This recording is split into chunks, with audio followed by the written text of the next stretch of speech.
All my life I had to be patient. Like Meek Millie, I was dream chasing.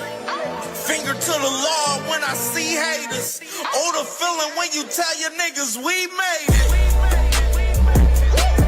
Ooh, baby. Ooh, baby.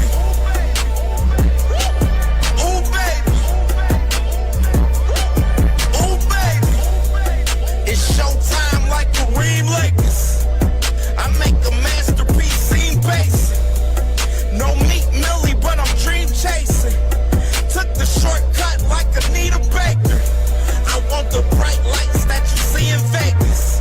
I need a big house with like 3 basements. Drop an M on the whip, think I'm speed racing. Don't know if it's the Transformer or the Green Ranger.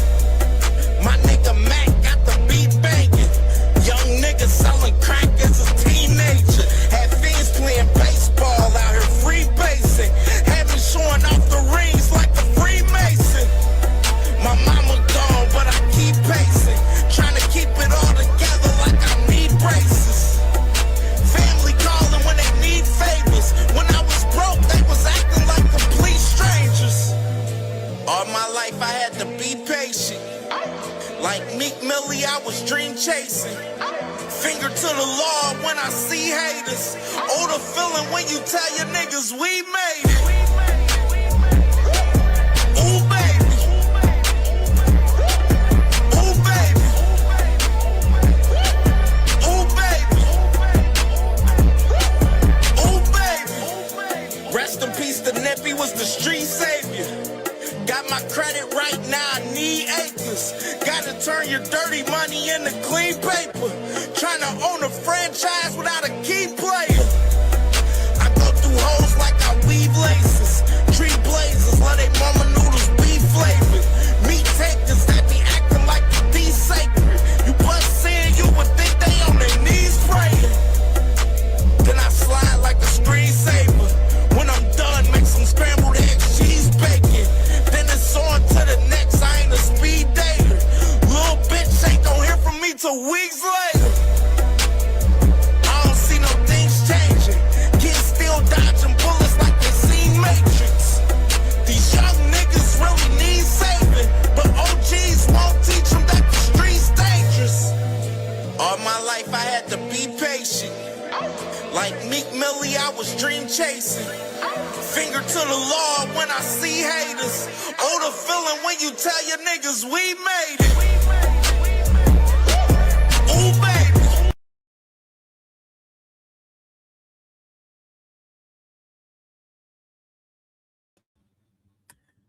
Yo, was good, man. We back, man. Back full in effect, live and direct, man, here on this Thursday morning. You feel me? Definitely here with it, man, for sure. Got a few things we want to cover throughout this out today, man, from last night, and some new stuff that developed as well within the sport of boxing this morning, man, for sure, man. So definitely want to salute to my family in the building that's here so far.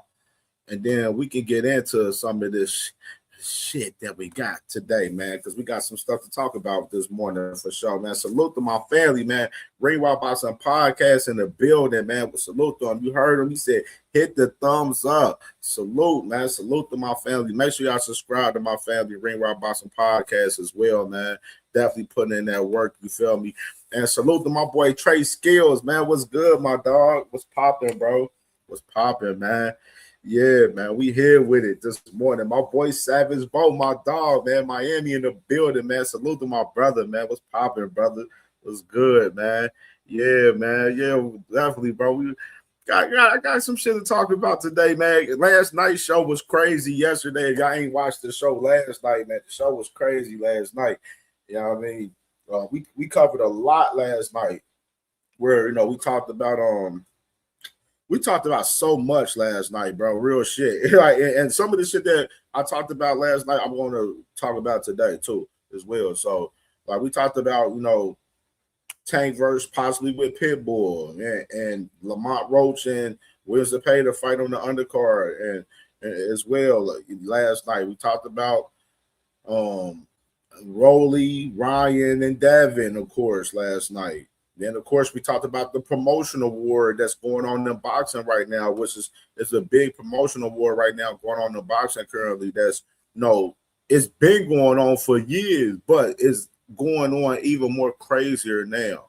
You know what I mean? So kind of trending in back into today, where like, of course, today one of the biggest topics is, of course, Vergil Ortiz, viral tweet last night, saying that he's done with Golden Boy. We're gonna get into that. Dana White, he got a new interview with IFL that we definitely gonna react to for sure, and we're gonna get into these 135 and 140-pound rankings too as well, man, for sure, man. So definitely, man, tap in with your boy. I'm gonna go ahead and update y'all on some stuff that's going on within the sport that just dropped recent from this past night. So let me go and start off with Miss Alicia. Let's start off with Alicia. All right, so Alicia Baumgartner back in action, man. She's gonna be back April 17th fighting Bo Me Rasheen. April 17th at the theater in Madison Square Garden in New York for MVP, man. So you got Alicia Baumgartner. I know y'all probably seen her. If y'all follow her on her socials, she's been putting in some work, training and everything, staying ready and everything. So she got a fight locked in, man, where she going to be defending them straps April 17th. So we're going to get to see the bomb back in action April 17th in New York at the theater in Madison Square Garden, man. And, right here, this, like I said, I know a lot of the conversations with Alicia Baumgartner would be about, her fighting Caroline Dubois in recent time, in which is, I'm with all of that smoke for both of them girls, definitely. You know what I'm saying? I definitely want to see that fight, in due time. But in particular, I said in recent time too as well that I feel like MVP, they're building that fight. That's why they're going to have these girls fight other women, you know what I mean? And they're going to build that fight like 1-2 fights down the line, and then they're going to pair them women up and, you know what I'm saying, and have them get it cracking soon. So, definitely, I definitely want to see that fight, though. If it was me, I would want to see it immediately. But, MVP, they going about it they business way. It is what it is. You know what I mean? I just got to call it how I see on how MVP moving with Caroline Dubois and Alicia Baumgartner right now. You know what I'm saying? They building the fight pretty much. They building the fight. You know what I mean? But they trying to build it into one of the biggest woman fight in boxing, which is I totally understand it. But a lot of people, we understand, we like, shit, when you had them fighting, another woman did another woman before they fight each other, you know what I'm saying? It's a possibility they may get beat. You know what I mean? So we got to have a reality of that too. So, you know what I mean? We'll see what's happening. Alicia Baumgartner back in action April 17th in New York. And this was a little different right here too. This right here. Of course, Nair Albright, man. Nair Albright coming off, fighting Frank Martin a couple of weeks ago on the Ryan Garcia and Mario Barrios card. He's back in action May 30th. And let me end this fight. No op announced on who he's going to fight, but he's going to be fighting at the Prudential Center out there in Jersey and everything. May 30th. So you got Nair Albright coming off a fight 2 weeks, and he's back in action immediately. So I'm definitely curious to see who Nair Albright is going, who he going to, fight next. That's what I'm wondering. So we're going to probably take a look at it and see through the 140-pound rankings when we go over the rankings in a little bit, because I'm definitely curious of who Nair Albright is going to fight next for sure. You know what I mean?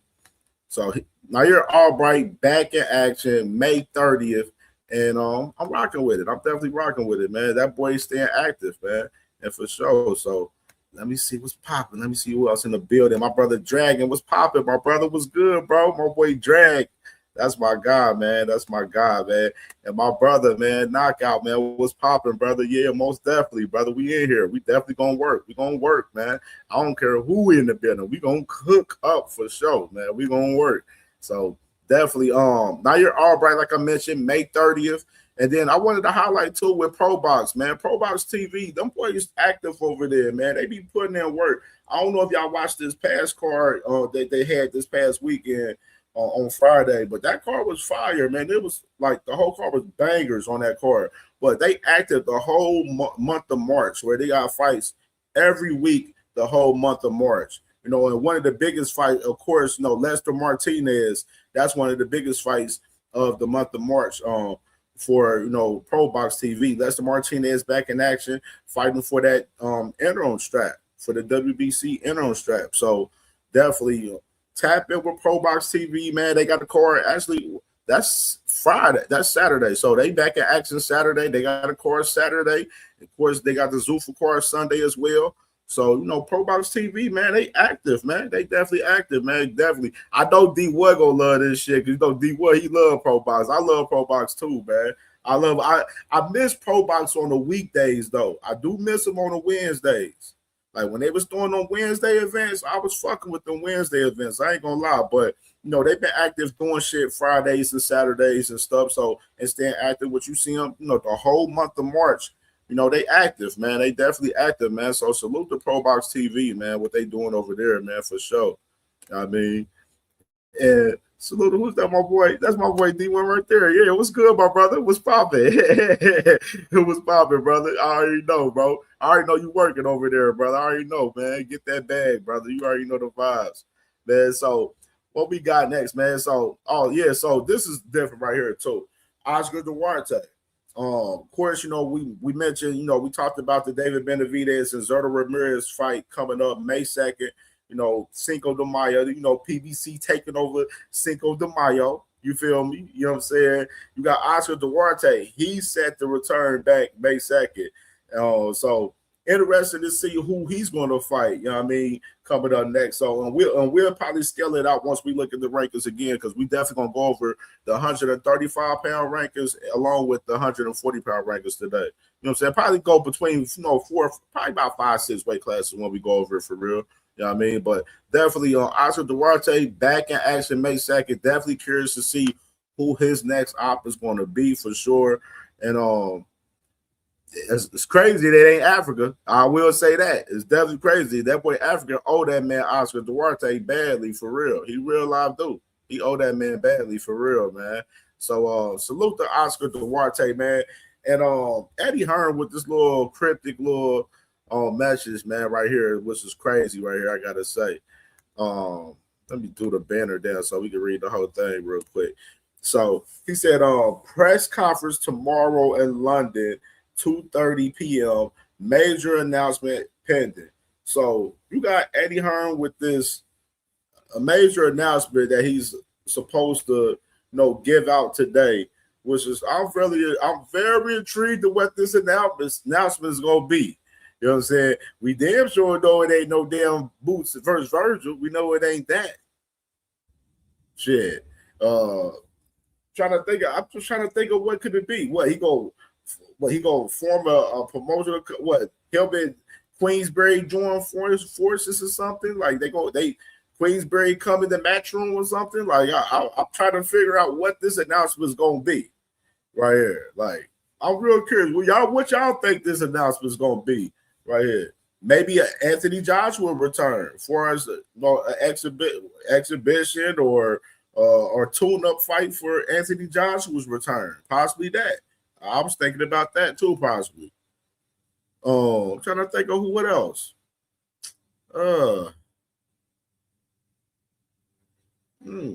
Maybe something with Bam Rodriguez, possibly. You know what I mean? All right, maybe something with him. Now, is it anything pertaining with Boots? I definitely don't believe so. I don't think it's anything with Boots. That boy Balaza, salute to my boy Balaza. He said Queensberry is the best British boxing promotion. Hey, man, I feel like I ain't gonna lie, bro. I don't know. I feel like both of them, Queensberry and Matchroom, is like neck and neck for us, the UK, in my opinion. I say it's 50-50 with them for real. Because Matchroom, they do some great shit with the UK too. You know what I mean? Like they fights be looking a little bit more entertaining. Like I ain't gonna lie, Eddie Hearn put on more entertaining fights in the UK. You know what I'm saying? Than he does obviously in America sometimes. But Eddie Hearn, like he put on some entertaining fights in the UK. Like it's like more entertaining than Queensberry in a sense. Like Queensberry kind of got like a dull energy about some of their fights that they be putting on. Like, I don't know, I don't know, one of y'all, maybe y'all probably know what I'm talking about. Like, as far as like, if you watch Queensberry events, like their events, like it ain't like, it don't have no spark in the arena like compared to how like UK, like with Eddie Hearn and the events that Eddie Hearn throws. Like the Eddie Hearn, like his crowd, his fan base, them boys at the Matchroom cars in the UK, they be going crazy up in there. They be wilding up there, man, for sure, man. So I don't know, but I say it's like 50-50 neck and neck between both guys for real, like with Queensberry and Matchroom for real. But what y'all think this announcement gonna be, man? Salute to my boy Lee Jack, man. What's poppin', brother? What's good, bro? SBG Mello was good, brother. Yeah, man. We working. We early with it, man. We early with it, brother. Yeah. And my boy Malazzi said Nick Barcar was a Queensberry production. I mean, now that's the thing. Don't get me wrong. Both companies is active as far as the zone. Like they both active, been doing their fair share of events. Like ever since Queensberry been with the zones the past year, because they just started being with the zone the past year. You know, they was over there with Sky Sports and shit. You know what I mean? So, you know, they've been active since they, you know, been over here with the zone, you know, in particular. I mean, they be keeping them boys active, man, for sure, man. Salute to my brother Cash Crypto, man, my hitter right there, my main hitter right there, you feel me? Hey, Cash, man, they was wilding last night. Y'all was wilding on Dub Show last night, bro. Y'all was wilding, dog. That shit was crazy, bro. Salute to my boy Cash, man. All right, man. So yeah, we did talk about this yesterday. So let me point that out yesterday too, that we did talk about this with Mr. Brian Norman Jr.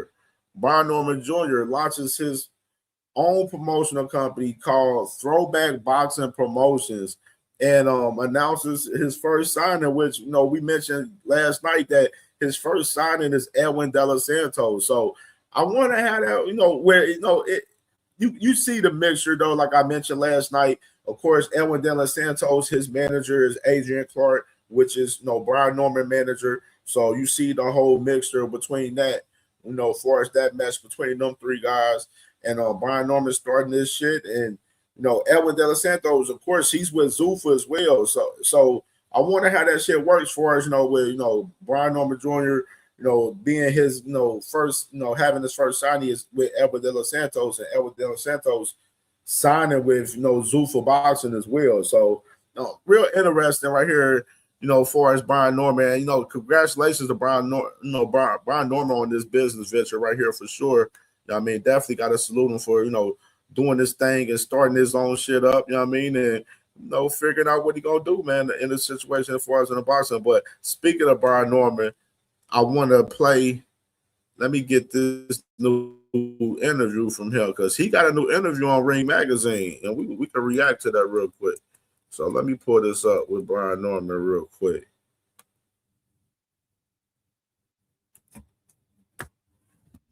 Yeah, that boy got a new interview. Pull this John up. All right, there you go.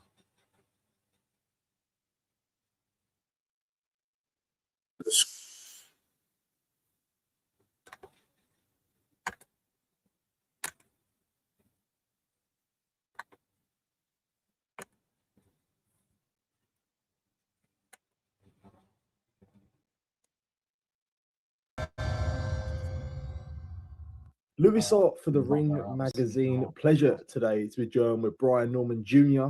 On a nice sort of afternoon, I guess, where you are. Look, Brian, it's been a while since I last caught up with you, but yeah, how's things? How have you been, mate? Everything's been wonderful. You know, back at the gym, back working, back doing that thing, and a lot of big announcements. Yeah, well, let's first start off. You've got many accolades already in the boxing game, but a new one for yourself. Starting off your own promotional company. Announced the signing of Edwin De Los Santos today. I guess sort of starting off with that, like, what can you can tell us about Throwback Boxing Promotions? I mean, it's in the name itself, throwback. Of course, you got myself. We've seen how I like to operate, but look at the first signee being at Edwin De Los Santos. Very gritty fighter, very hungry fighter.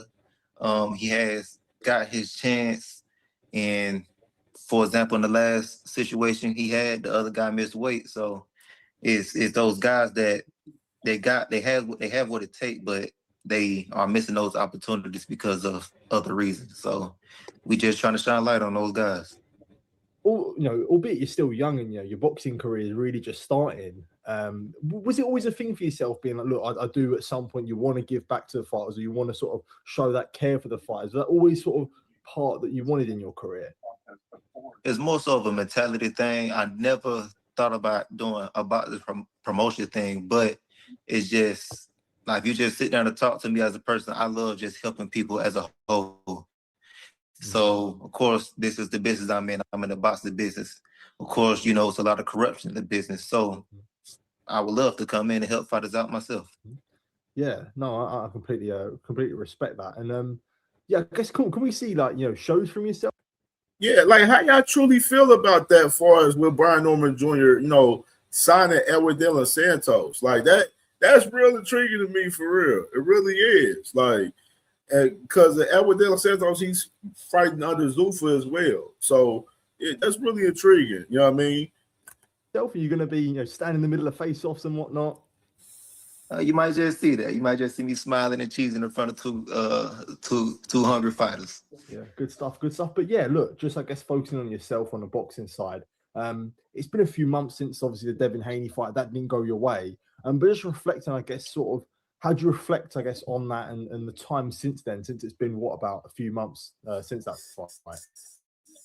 A lot of reflection, a lot of I'm gonna say, just reading the fight and understanding why things went down the way they went. So of course I had to sit back and adjust to everything.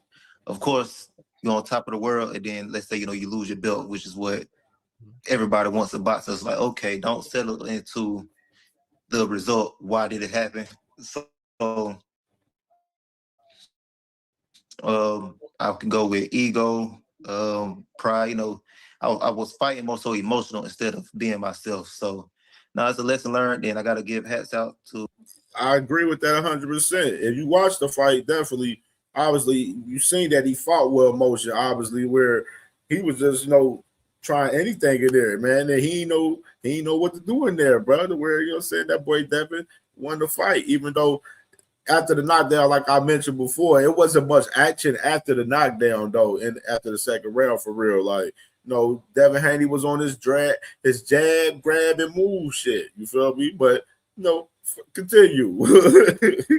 Devin Haney for doing that. He mental warfare. He won a mental warfare battle. So it got me out of my body, got me out of my character. And I just salute to him. Hey, you live and you learn.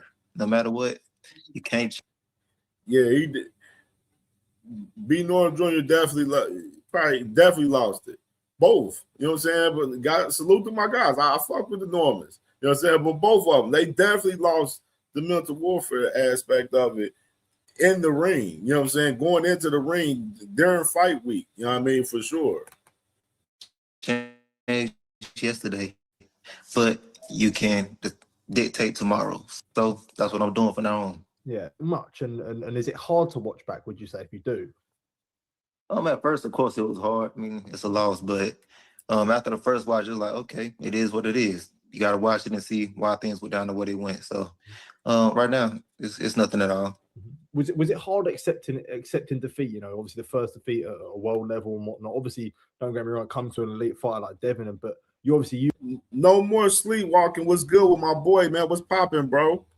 You put yourself at this little pedestal yourself, but was it hard to accept that defeat and be like, look, like you're on a world champion again? No, not at all. It's simply because the journey forever continues. It's only defeat if you sit there at that point. okay, you quote unquote lost, but it's only a loss if you stay at that point. Figure out what happened and keep going from that. Devin Haney's still active. I'm still active. Matter of fact, he's still at 147 at that. So why won't that door open up again? Yeah, I was going to say, is that something you definitely want to run back again? Most definitely. You think I'm just going to let that happen and just going about my business? Boy, no. Watch out now. Yeah. Just still sort of on the topic of the fight. Obviously, I spoke to you sort of in the media aftermath, and you said that there was nothing really. Yeah, it's gonna be a path for him to get back to there though. It's Devin on a whole total type of timing right now as far as mission and fights. You know what I mean? And I don't think Devin would ever rematch Brian Norman Jr. That's just my personal opinion. He done that surprised you.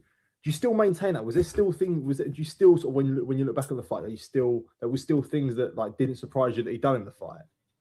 No, nothing surprising because I already knew he was a great fighter as is anyway. So once again, I mean, he did everything we thought he was going to do. I mean, he's where he at for a reason. So I would say, regardless, nothing necessarily surprised me because I already knew how good of a fighter he was. Yeah.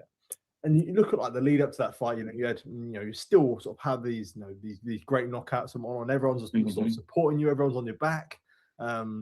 That sort of changes after a loss. I don't know if did you experience that much? I guess people switching up on you and whatnot, like, and I guess did you even pay too much attention to? I guess everyone's sort of supporting you, and then you get the critics after the fight. Like, how did you, I guess, deal with that if it was really anything you paid attention to?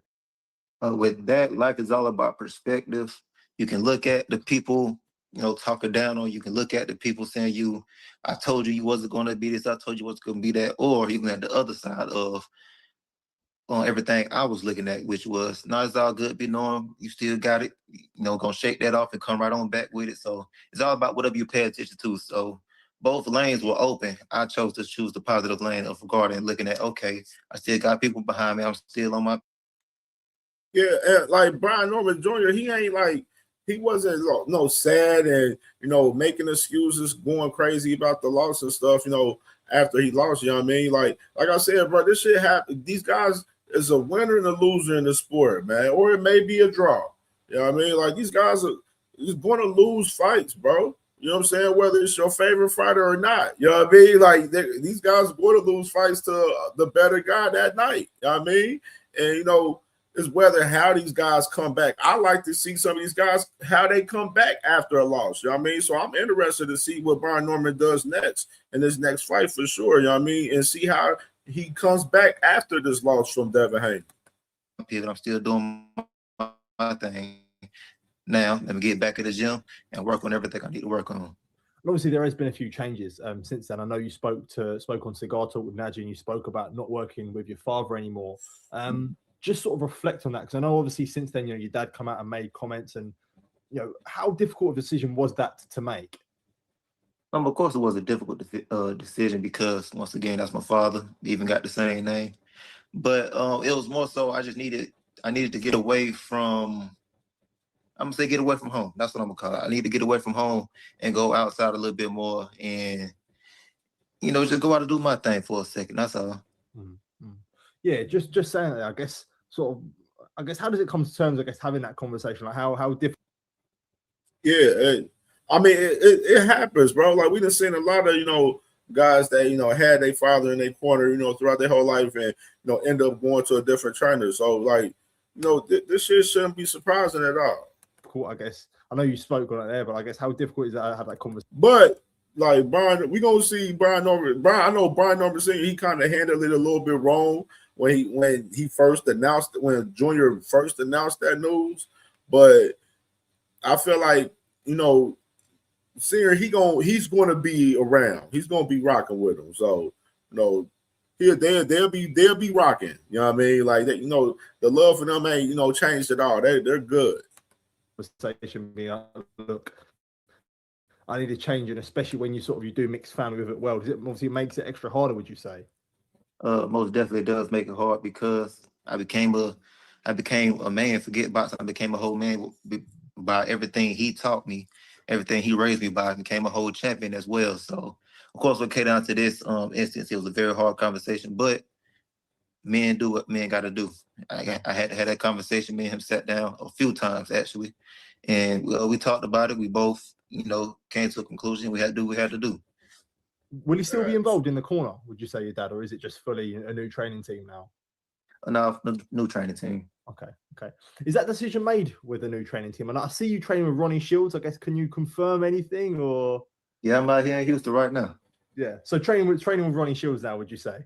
Oh, yes, sir. It's been very great. This was week 1. Well, currently on week 2. All right. So Brian Norman Jr. confirms he's officially, working with Ronnie Shields officially. Ronnie Shields is Brian Norman Jr.'s trainer now. So definitely news right there. Now, but just in that 1 week, it's been a real journey already so far. So I'm ready to see what's to come. Asked you what I guess came to the decision of you training with Ronnie, because I know there's a few videos leaked. Like I see, obviously you training with Derek. I'm right in saying it was Derek James. Thrill Hill was good, brother. Was popping, bro. There's a period of you with Derek James as well. So I guess what came to the position of you training with Ronnie Shields? First thing first, this is Ronnie Shields we're talking about. This is the legend. This is the great. This is the guy that helped Pernell Whitaker, Vandy Holyfield, my hometown guy, Vernon Ford. So, of course, that off the rip, you got 2 red boys. Look at us, you touch us, we're going to turn red quick. But the mentality that we both have and the way that we both operate, the chemistry, and even boxing-wise, style-wise, everything match up. So, I feel like this was the best coach to go with.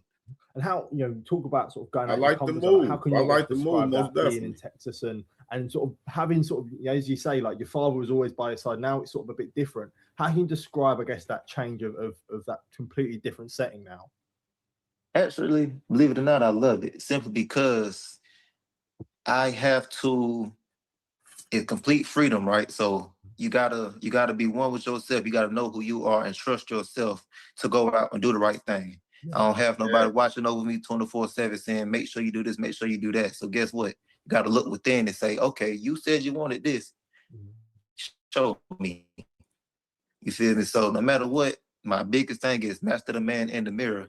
And this is the biggest blessing of all because I'm starting to see him more and more every day. And I'm getting a very clear picture. And I love this guy.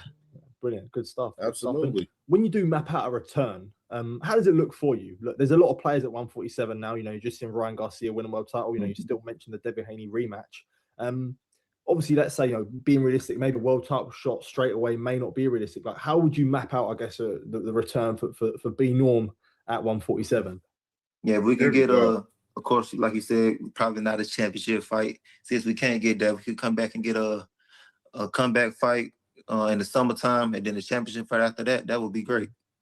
Would you, like, let's say someone that is moving up to 147, you look at someone like Teofimo Lopez. Do you think that's a fight that interests you? Albeit, he's not a belt holder, but that's still a massive fight, yourself and him. I mean, you said he had 147, so let's do it. Mm-hmm. And how much, like, obviously there's big fights to be made. Tio isn't the world title. Do you think that's a fight that interests you? Albeit, he's not a belt holder, but that's still a massive fight, yourself and him. I mean, you said he had 147, so let's do it. In the summertime, and then the championship fight after that. That would be great. Would you, like, let's say someone that is moving up to 147, you look at someone like Teofimo Lopez. Do you think that's a fight that interests you? Albeit, he's not a belt holder, but that's still a massive fight, yourself and him. I mean, you said he had 147, so let's do it. Hey, how much, like, obviously, I don't know what's. I guess I'm assuming Tio's. I don't know if he's still with Top Rank or not. That's a good question. Is Teofimo Lopez still with Top Rank? Because you remember I talked about that after the fight with Teofimo Lopez, where Top Rank didn't post no content about Teofimo Lopez after he lost to Shakur Stevenson. Like none whatsoever, bro. Like, so I wonder if Teofimo Lopez is still with Top Rank, but I'm assuming he is still. I'm assuming. So we'll say for now that Tio is still with Top Rank in some sort of way, possibly still. You know what I mean? We don't know because Teofimo Lopez, remember, his manager is Keith Connolly.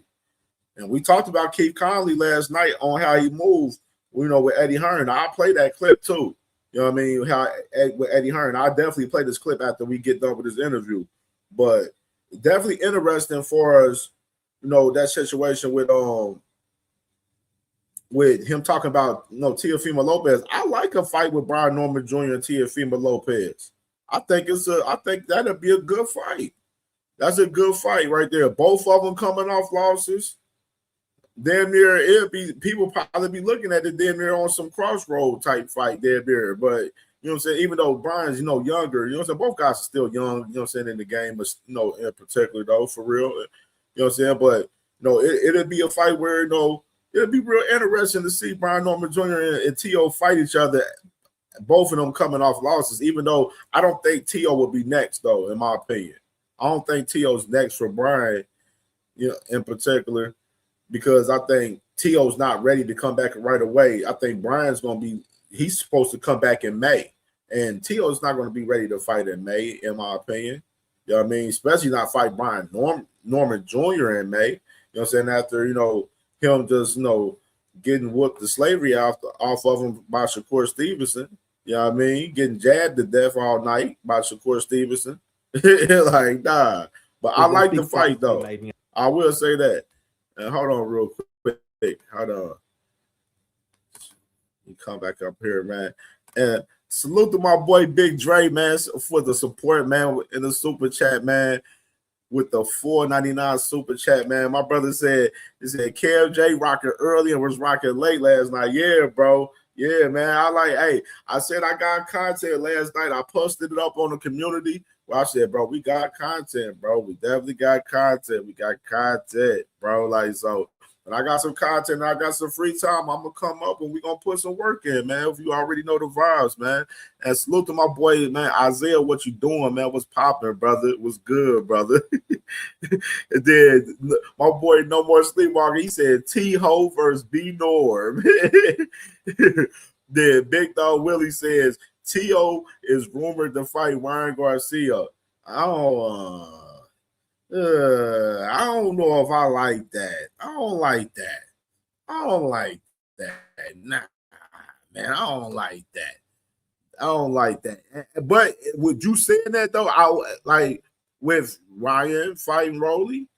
I mean, Rolly fighting Devin. I mean, you can't even be surprised about it now. You know what I mean? Like that's interesting right there. You know, T.O. isn't a world title. I don't think T.O. will be the one. Yeah. But do you say the real passion is driving back to becoming a world champion again? Most definitely. No matter what, you know, the pinnacle of boxing is becoming the champion. So if I got to fight Teofimo just to get that fight, that championship fight again, best believe I'll take that. Mm-hmm. Is there anyone is there anyone, I guess, on that hit list saying, like, look, if I'm striving for anyone, I'm striving for this guy? Would it just be the belt holders, would you say? More so the belt holders, more specifically is, of course, my last fight, Devin Haney. Yeah. Mm-hmm. Mm-hmm. And there's obviously been a lot of talk about Devin Haney, potentially him rematching Ryan Garcia. You know, you've been in the ring with Devin. Like, how would you see a rematch with him and Ryan going? I can't really say. I mean, of course, they squabble a little while back, and me and Ryan don't necessarily fight the same. So, hey, we shall see. Also, I believe they fought 6 times in the amateurs, if I'm not mistaken. So they got a lot of history. Mm-hmm. Yeah, I guess, and now you mentioned summertime there. Like, when do you feel like we see the return of Brian Norman? There's a lot of, like, myself included, I want to see you back in the ring. And I tweeted and I was like, man, we need you back. Ideally, when do you want to get back? Shoot, May. The sooner the better, man. I need to get back in the ring in May. Like I said, I'm up here in Houston. I'm training. I'm working. I'm doing my job. So, shoot, just put me in front of them cameras, put me in that ring, and watch me go to work. You know, I think one thing about yourself, Brian, like, everyone obviously loved the build up to the Haney fight and loved your personality. Like, that's still something we're gonna see. You know, you're still sort of gonna show yourself. Hey, I'm still smooth and cool, man. I still got my groove. I can't help who I am. This is me. You feel me? So, yes, you best believe it's still gonna be the same character, the same person each and every time.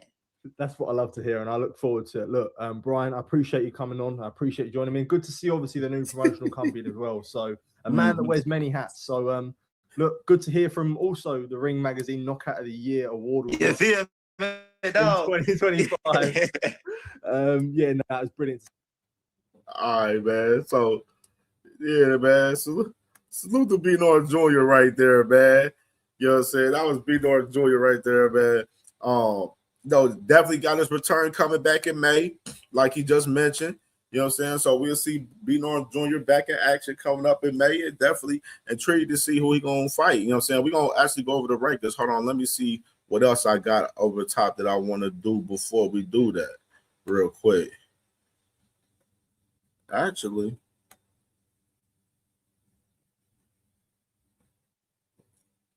Yeah, let's do that before we get into that. Let me see. Hold on.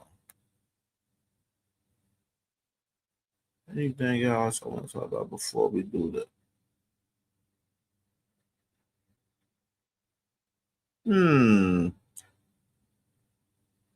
Okay, matter of fact, no, we can do this. Fuck it. Let's go ahead and get into this conversation with Ja. All right, let's talk about this Ja overtime shit real quick. So, of course, you know, in recent time, and let me go ahead and pull this all the way up, going up. Hey, the text I just got is crazy. Where is John at? All right, there you go. All right, bet.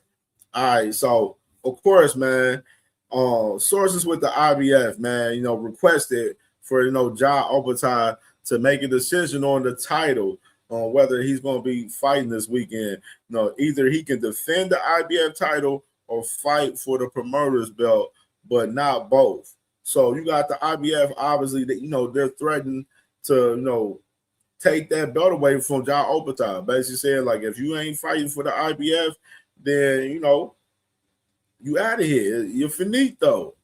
We need our title back. You know what I mean? And I told y'all, man, the IBF, they are super savages, man, when they come up to, the business, far as, these titles with their organization. And they're definitely not playing with Ja Overtime. And Ja Overtime, of course, let me go and scroll down because I got some more little content from Mr. Ja. I found this kind of interesting right here with Ja. So Ja was doing an interview, and then he mentions and says that the IBF had told him to choose over his cruiserweight title or the Zuffa belt. He said they are not true, and says he plans to unify after his fight this weekend. So this Ja Overtime is saying that the rumors from the IBF is not true. But then I found this little ironic for us, Ja Overtime, right here, though. With this, far as Zuffa, what they posted on their platform, saying built for the best. Here's your first look at Zuffa Boxing Championship belt right here. You know what I mean? And they posted the belt, and I told y'all the other day, as far as how Zuffa, how they're pushing the Zuffa belt. They're pushing it like it's the best in boxing. Like, this is the best, fight. The fighters that's fighting over here is, this is the best fighting the best. Whoever has these titles is the best in boxing. You know what I'm saying? They're trying to push more value in the Zuffa belt than the actual sanctioned body belts. You know what I mean? And, that's the problem that I have with that shit, because I feel like that shit Fugazi over there, bro. I feel like the shit Fugazi, and you look at, how the casual fans look, how I already mentioned this. Casual fans, they only look at the 4 sanctioned body belts. You know what I'm saying? And they see whoever's the champions of them 4 sanctioned body belts, they feel like those are the guys the champions. A lot of these casual fans don't know who Zuffa are. You know what I mean? So I found a real interesting with Ja Overtime calling a cap on it for saying that, the rumors is not true. But I believe that, the rumors is definitely true. You know what I mean? It's definitely true. And Ja, I think he had another interview too, but I ain't gonna play that interview though. But Ja Overtime, I already mentioned that he was gonna have this issue with Zuffa, with him signing. And then, matter of fact, hold on, I am gonna play that. Fuck that, because I got a few minutes on that, because he said some shit in his interview that was interesting. I want y'all to hear this too. You remember how I was saying yesterday about Ja Overtime, as far as him probably having like a 3-4 fight deal? But when I was watching this interview with him, he said something real interesting with this interview right here. So let me pull this up. Let me pull this up. Hold up. Where he at?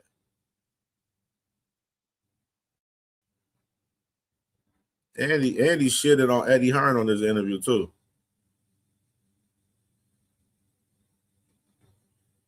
Oh, where is that? Top Sports. Hold on.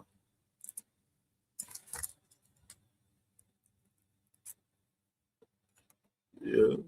He shitted on Eddie Hearn on his interview and everything. There you go. Yeah, because I was watching it this morning. You know why your course didn't work? Because you're thinking too hard. Blue True Gold is literally built for turning your mind. Eddie Hearn, he's not my mate. He's just nothing but bad, you know, like just talking badly, you know, trying to drag me through the Let me go to this put part. some big fights on, and they want to be doing it at a fast pace. What does the road look like to a unified title shot now? I just got to keep winning, bro. You know, I don't know what it looks like, to be honest. I just got to keep winning, keep doing my job, and I trust the other part of the team to do theirs. You know, and now we got Zuffa on board that are obviously want to, you know, prove some people wrong and put some big fights on, and they want to be doing it at a fast pace. You know, I've got 3 fights a year with these dudes, so you know, it's we're active. Bam, right there. You heard what he said right there. He said they got 3 fights a year. You know what I mean? So my thing is with Ja Obertal, how long is the deal? You know what I'm saying? Is it a 5-6 year deal? Like what's, you know, because it seems like his deal is a lengthy deal. You know what I mean? And so you just heard it right there. I'm gonna rewind that back right there. Hold on. You know, prove some people wrong and put some big fights on, and they want to be doing it at a fast pace. You know, I've got 3 fights a year with these dudes, so you know, it's we're active. You know, and it's exciting. You know, so I'm just pumped to freaking get in the ring and do what I do. You know. I can tell. Is your IBF World Cruiserweight title on the line on the weekend? Yeah, I'm pretty sure it is. You know, I'm pretty sure they're behind all that. You see right there though. You see from when I showed you like the little screenshot part of the interview that just now where, you know, he said he was calling the IBF cap, but you see right here, he said, I'm sure it is. He doesn't know for real. You know what I mean? He doesn't know. And this interview was from probably a couple days ago, you know, in particular right here. But John Obertal clearly right here isn't sure if the IBF title is on the line or not, if he's going to be fighting for the Zuffa belt only or he's going to be losing his damn IBF. He doesn't know. Those silly things out, and now we get to sort of focus on the job and defend the. Yeah, I'm pretty sure it is. You know, I'm pretty sure. I'm just pumped to freaking get in the ring and do what I do. You know. I can tell. Is your IBF World Cruiserweight title on the line on the weekend? Yeah, I'm pretty sure it is. You know, I'm pretty sure they're behind all those silly things out, and now we get to sort of focus on the job and defend the belts, which I believe that's what it should have been from the start. You know what I mean? Like, the fighter's always got to suffer from other things outside the ring, which is just silly. You know what I mean? I've done the hard work. I've done everything right, so I don't understand why it wouldn't be. You know, and I spoke to the IBF. T Hill, what's good, my boy? What's popping, bro? At the Garcia fight, you know, I bumped into a few boys there, and I told them, man, I really want to defend the belt. You know, I earned that belt, and the IBF world title is a respectable belt. So, you know, I'm keen to put it on the line and fight for it, and I can't become undisputed unless these boys, you know, follow that sort of goal as well. Do you understand the magnitude of what Dana White is doing and planning to do to the sport of boxing? I've grown up and seen what he's done with the UFC. It's easier to follow when there's one belt. Do you kind of understand his pathway as someone who's come from the world of boxing, what he's trying to do so far it seems like there will eventually be one Zuffa belt. Do you kind of get the position you're in as one of the first huge major signings for Zuffa?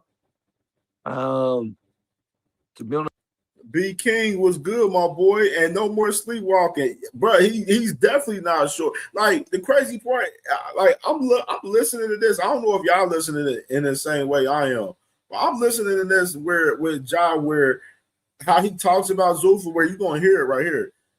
Like he's so dialed into whatever Zuffa got him, whatever Zuffa got him on, he's dialed into that shit. Like, and he's not understanding the whole politics of the game. You can understand, with the conversation where he's not understanding, the whole boxing war, the landscape for us, the sanctioning bodies, 100%. You know what I mean? Like, that's why I say he's not sure. He's not understanding it. You can understand 100% by how he's talking. You're going to see it more right here. honest, bro, I don't let it get in my head too much. My job is to win fights. I'm like a laborer. They call me in. So, he says he's not focused on the business, but as a fighter, you have to be focused on the business. At the level that you're fighting at, you have to be worried about the business. So, I mean, I'm just saying in general, man. Fight him here, fucking done. Let's go to work. I got to win these fights, and then I go back home and I spend the time with my family until they call me again. You know what I mean? And that's all I've ever done. I've always just kept my eye on the prize and stayed on track. So all that sort of outside noise. Obviously I'm proud to be here, and I do think Zuffa's here to stay. And they're going to be moving at a fast pace because they got some stuff to prove, which is awesome to be a part of. But it is what it is, man. Let's just get in the ring and do what I do best. Were you surprised to see Conor Benn join Zuffa and leave Eddie Hearn after everything they've been through together? This is funny right here. Yes and no, if that makes sense. Like, he's got to do what's best for him. You know what I mean? And like I said, the track record for the last couple of years shows that Zuffa, which Zuffa is also Riyadh season, Ring Magazine, there's a big team behind them. The track record shows in the last couple of years that they have been putting on the biggest fights in history. You know what I mean? So he talk about UFC. UFC ain't boxing, bro. This ain't that. I don't know what, like, come on, bro. Like, they got that boy down in over there, boy. They got that boy on some real Zuffa juice over there, bro. That shit crazy, man. My boy, shout out to my boy Isaiah. What you doing? He said, Cam, he understands he just playing the part. He trying the hardest to keep his belt. Yeah, like he really has to understand, bro. What's today? Today is Thursday. So today is Thursday, Friday, Saturday. The fight is Sunday. So you got a couple more days. And you got Zuffa Boxing, they're promoting the belt where they're not even pushing him. And matter of fact, I got the screenshot too. Y'all ain't see him with the face-off last night? The face-off, he was wearing the Ring Magazine belt at the face-off last night. Hold on. I'm gonna show you in a minute. Hold on. Just because they're called Zuffa now doesn't mean they're different people. I want y'all to hear what he says about and bro, they've been changing the sport. So it's exciting, and this is just the first stages of Zuffa. So it's huge, bro. What did you think of Eddie's reaction? You were obviously promoted by him, and he spoke on the fact that when you were, it didn't end in the best way. You weren't given the most money for the fights that you had. And how do you think Zuffa putting on the biggest fights? Fuck out of here. You see that card Sunday? That card Sunday trash. Conor leaving the money he got about with Zuffa played into how Eddie feels now? Well, I can't speak on them. I don't know what they've been through or what they've done, but hey, Eddie Hearn, he's not my mate. Like, we don't go fucking hanging out and go to the pub together and Bro, it's fully professional. You know what I mean? Like, and it just shows, you know, I've signed this super boxing to better myself, better my family, chase my dreams. You know, yeah, how many times I make it clear how I wanted a undisputed, you know, I'm chasing the belts, nothing happened, you know, like, and then I signed with him and he's just nothing. But I say this though, I don't know. For us, what he's saying, right? He's saying that Eddie ain't put the work in for us getting him his shot at undisputed, or unifying up with Zurdo Ramirez, which I say it's not much Eddie Hearn's fault, because I mentioned to y'all, I believe that man Oscar De La Hoya been protecting that man Zurdo from Ja Obata for a while. If y'all look at look at Zurdo Ramirez's resume, his last 7-8 fights. But like, look at the last 4. Like, he won his last 4 fights. You know what I'm saying? Zurdo ain't had a stoppage since 2022. And I mentioned that yesterday. You know what I mean? When Sheldon Moore, he was talking about Zurdo stopping David Benavidez. I'm like, man, Zurdo ain't had a stoppage since 2022. What are you talking about? Like, so right there, I say more so it's not so much Eddie Hearn's fault, in my opinion. You know what I'm saying? Because Oscar been protecting that boy. That man Zurdo's 48-1, dog. Like, and ain't went nowhere near in the previous 3 years, nowhere near Ja Obata. Just been defending his straps and fighting guys, and fought a mandatory in between, though. You know what I'm saying? Which you definitely gonna have to do when you champion this, especially when you got a couple of titles within a division. But Oscar never went towards fucking Eddie Hearn and Ja Obata's way with Zurdo Ramirez. And that's just the fact of the matter. And I've been talking about that for damn near the last year or two, damn near. Nothing but bad, like just talking badly, trying to drag me through the mud. So it's crazy, He even wanted me to fight one of his fighters. Like, what? Like, how does that make sense? You couldn't get me. And that's funny. That boy, Ja Obata said that boy Eddie Hearn was trying to have him fight one of his own fighters on Metro. He was trying to get him whacked. Hell no, that's crazy. A title fight, but the second I leave, you wanted me to give your fighter a title fight. But anyways, it is what it is, bro. You know what I mean? Like, I'm staying on my track. You know what I mean? I'm moving at my pace, and these boys are moving with me. So let's go. How does Ja? All right, man. So that's done right there with Ja Obata right there, man. So, of course, Ja Obata, he fighting this Sunday. Let me show this screenshot for him, bro. Where that shit at? Right here, yeah. Look at that right there. You got the lady holding the damn Zuffa belt and everything. You got Ja Obata right there with the Ring Magazine belt. He ain't even holding the IBF belt up there at the face-off. And he talking about he going to defend his strap and everything, and that's what he want to do this Sunday. Y'all make this make sense right here, bro. Make this make sense. How you saying that you want to defend the IBF strap Sunday and you ain't even wearing it to the face-off? Like, make this make sense. My boy Big Dre, he said the IBF was stripped faster than a dancer for Benjamin. Facts plus tax. Facts plus tax, dog, for real. Like, the IBF do not play no games. I told y'all how they stripped that boy on Bud Crawford at 147. They ain't play with that bad. You know what I'm saying? They like, you gonna fight Boots. That boy Bud Crawford's like, no, I'm moving up to 154. All right, take your ass one. Give us our belt.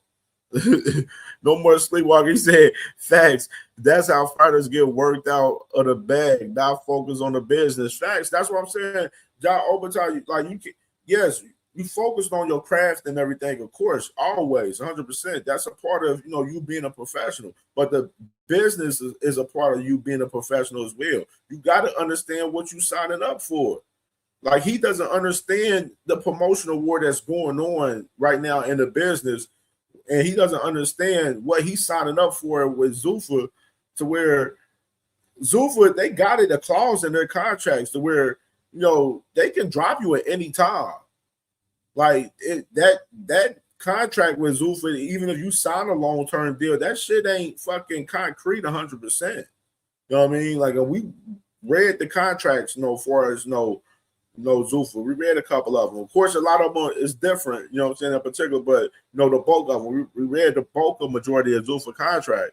And you got to understand the business of what you signing up for. You got to understand, as far as the sanctioning bodies, the business with Dana White and with the sanctioning bodies right now with Zuffa, where he's fighting with the sanctioning bodies, and understand that the IBF, they ain't playing no fucking games about that belt, man. They're not. Like, and it's crazy. Like I'm saying, you see it right there on the screen right there. He's not even fucking repping the IBF belt right there in the face off. Like, come on, this is nasty work, bro. Come on. My boy T Hill, he said Zuffa putting on the biggest fights. They're the anti-PBC, fam. They go push the narrative, Luke, a big dog. Then my boy T Hill, he said, a couple of ninjas been screaming how Eddie is the best promoter. I've always maintained he was smoking mirrors. Hey, bro, like, including with a lot of them, bro. Oscar De La Hoya. He been smoking mirrors lately. I would say Eddie's doing better than Oscar right now. You know what I'm saying? Because Eddie got 5 more years extended with the zone right now. He's good. You know what I'm saying? He's working. He's putting on some work. Oscar need to put some work in. He need to figure out this deal with the zone. And we're going to talk about that shit too.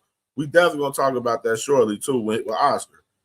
And Thrill Hill, my boy said Eddie don't have anyone in the stable that could beat Ja. And that was a thing too. That's what, when I thought about when Ja said it, I'm like, Eddie don't even got nobody at cruiserweight to even beat you anyway, though, in reality, though. So I don't know what the problem was with that. Like, he been putting dudes on where you been, cooking motherfuckers anyway. So I don't know what the issue was with that anyway, though. Like, and my boy No More Sleepwalk, he said it don't make no sense, bro. It don't make no sense. Like, don't even have a belt on and you talking about you defending your strap Sunday? Come on.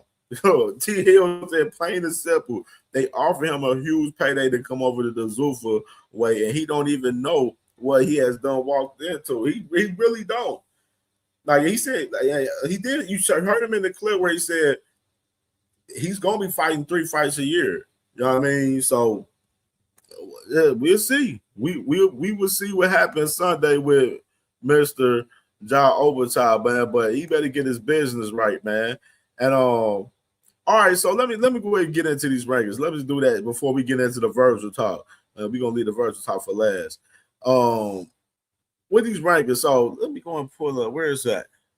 Where the content at? All right, so of course, the rumors they said, with the WBC ordering, Williams Zepeda versus Lamont Roach, yesterday, and I showed to y'all last night from Dan Raphael a response from him. Is this right here?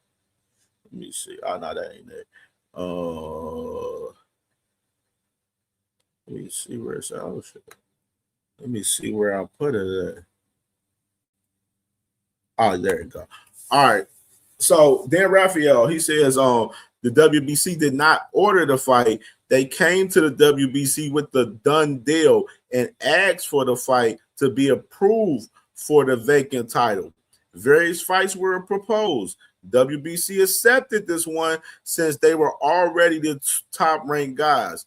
Normally, the interim title holder would have been half of the fight. And we talked about this last night where, Lamont Roach and Zepeda, both of them guys being 1 and 2 in the WBC, they went to the WBC where you got Oscar De La Hoya and, I guess Lamont Roach, his guy that he works with from Pro Box, I can't think of his name right now. But they got together and they put a fight together and they went to the WBC and proposed to fight for the vacant title. And and very interesting. And of course, just to add more context to the conversation with Lamont Roach right here. And let me scroll back up. Just add the conversation. So of course, the big conversation that hit last night that we talked about, and a couple of other channels is talking about as well right now, with Lamont Roach and Williams Zepeda being the co-main event to Tank Davis and Pitbull Cruz on his return right here. And they said that this is everything is locked in. Of course, salute to my brother Knockout Boxing last night. I was listening to my brother last night. He mentioned last night that the rematch as far as Tank Davis and Lamont Roach is done as well in the process of this. So they're in hopes of both guys winning and beating each other, and then they match up in the rematch. So very intriguing for us that perspective. And I wanted to pull up. Before we get into this, I want to get into. Let me pull up these rankings, man. So let me pull them up real quick.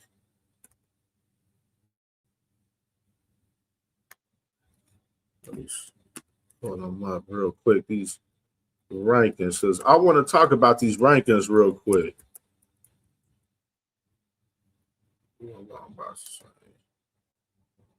All right.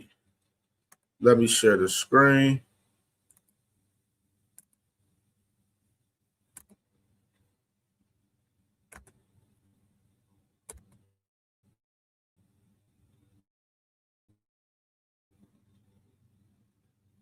All right, so just scrolling down, obviously in the heavyweight, we're just gonna go from top to bottom.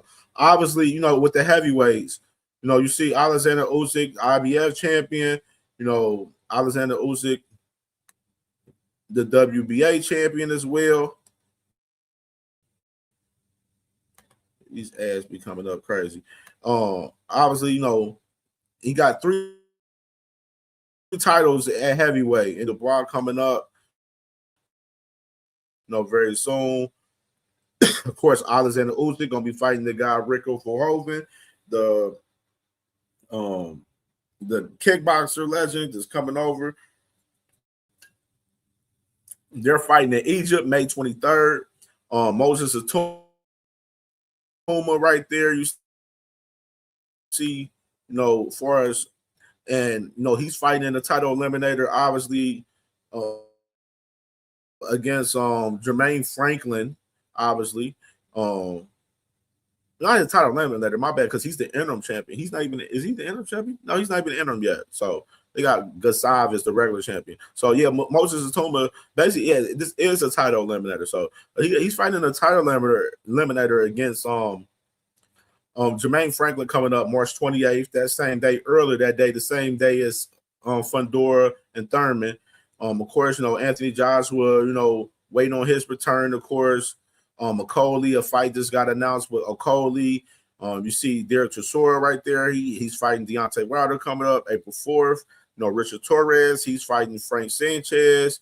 In that IBF title eliminator on March 28th on the Fundora and Thurman card as well. Herkovic still waiting on his return. We definitely will see him probably return pretty soon for sure. Of course, we just seen F.A. Ajagba. He just beat Charles Martin recently. Jared Anderson, we still waiting on his returns. Elite Zhang right there, waiting on him to see what he gonna do back. So that's the heavyweight guys, of course. And then you see with cruiserweight right there, obviously. You got, Ja Opatar, the IBF champion. We just talked about him. We're gonna see if he gonna defend his title this Sunday. You got Zerto Ramirez, the WBA and the WBO champion right there. So, and then of course, Noel McCallion, he beat Bottle Jack, in that rematch where he's the WBC champion right there. So, of course, in recent time they was trying to get Ja Opatar to fight Noel McCallion. I thought the plan was, he fights this fight with Brandon Glenn, and then he goes and unify up with Noel McCallion. Because, I showed a picture of both guys, at one of the Zuffa events. I think it was the first Zuffa event that they had. I showed a picture of both guys where, both guys was facing off and they was talking to each other and everything and dapped each other up and everything. So I was thinking they was going to be planning to make that next or make that after, whoever Ja Opatar fights. But like I said, Dana White right now, they're eliminating the IBF. They don't give a fuck if Ja Opatar defends the IBF or not. They're not even acknowledging up going into this fight right here. You know what I mean? And you see, obviously, with the face-off picture right there with Ja Obata that I showed you, that he's not even recognizing and not even, wearing the IBF belt right there. So, of course, David Benavidez, Zerto Ramirez coming up May 2nd. Those guys, not no crazy names, of course. Chris Billiam Smith. I know he has a fight coming up. I don't know the actual date. I just seen that recently from him. Anthony Yardy's in there now at 8 in the WBA right there. So I mean, not no crazy significant names. A lot of a parity, in the cruiserweight division for real in reality. And going up to lightweight, obviously you got Dimitri Bivol right there, IBF champion, and he has the WBO as well. Colin Smith is the WBO champion. He's gonna be fighting David Morrell coming up very soon. I forgot the date of that. I think it's coming up. Is it this month? Let me see real quick what date that David Morrell fight is real quick. I want to say it's March 21st or something. Hold on. David Morrell. April 18th. So you got Colin Smith and David Morrell April 18th in the UK. We did talk about that fight last week when it definitely got announced, where I was like, it's crazy with David Morrell. He's going out to the UK for this fight, in particular. And then we got of course, David Benavidez, the WBC champion. And of course, he has the WBA interim champion. He's a WBA regular champion, and you got Dimitri Bivol having the WBA title and stuff as well. Of course, Dimitri Bivol, I mentioned him yesterday as far as his purse bid with Michael Eifert. That got extended yesterday again for the second time. So we're gonna be waiting another week or two for as the fight. What we're gonna know with Dimitri Bivol and Michael Eifert in particular. Artur Beterbiev, I did speak about him for as him possibly being on the same card with Dimitri Bivol, so they can go ahead and the same like I just mentioned with Tank and Roach. Both of those guys fight other guys on the same card, and then they end up fighting each other next for that trilogy. So that's the perspective that I've heard in particular for us that, but we'll see. Of course, that trilogy should have been happening. Y'all already know I just spoke about that. Ben Whitaker at 3 right there in the WBC. So you see Ben Whitaker moving up in the rankings right there. Of course, he's a matchroom fighter right there at 175. Najee Lopez, pro box fighter right there. Definitely, one of them guys that's been cooking up. Over there on pro box. That's a significant name in my opinion at 175. Of course, they was almost about to pair him up with Beterbiev last year. And who else? We got Daniel Lapin. He got a fight coming up in the UK. He been active. You know what I'm saying? So even with 75, not a crazy weight class so much. You know what I'm saying, with significant names at 75, but you see Brandon Glenn right there. You know what I'm saying? When I moved up at cruiserweight, he's number 8 up there in the WBC. So going down the middleweight, look at you got Janibek, obviously, which is I don't know. Did they strip Janibek of his titles? I don't know. I don't think they had. That's crazy. But I know Janibek, he's out for a year though. So Janibek is suspended for a year for with him testing positive going into his fight with Erislandy Lara. And Erislandy Lara, of course, coming off that last fight that he had, he didn't look too crazy in that last fight. Carlos Adames, he has a fight coming up with Amo Williams coming up March 21st. That fight is March 21st. So Carlos Adames is coming up fighting soon. You see my boy Yuli Hernandez, number 1 in the WBA right there. Hey, Yuli Hernandez, me and my boy Kenneth Mohiri, we was talking about Yuli Hernandez the other day on the conversation that we had where I was talking about Yuli Hernandez is fighting on that that March 28th card, Fedora Thurman. He's fighting Terrell Gausha coming up.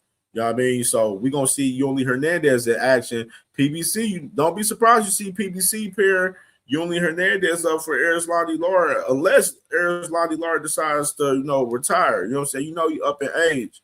And, you look at that last fight that he had, he ain't looked that well for real.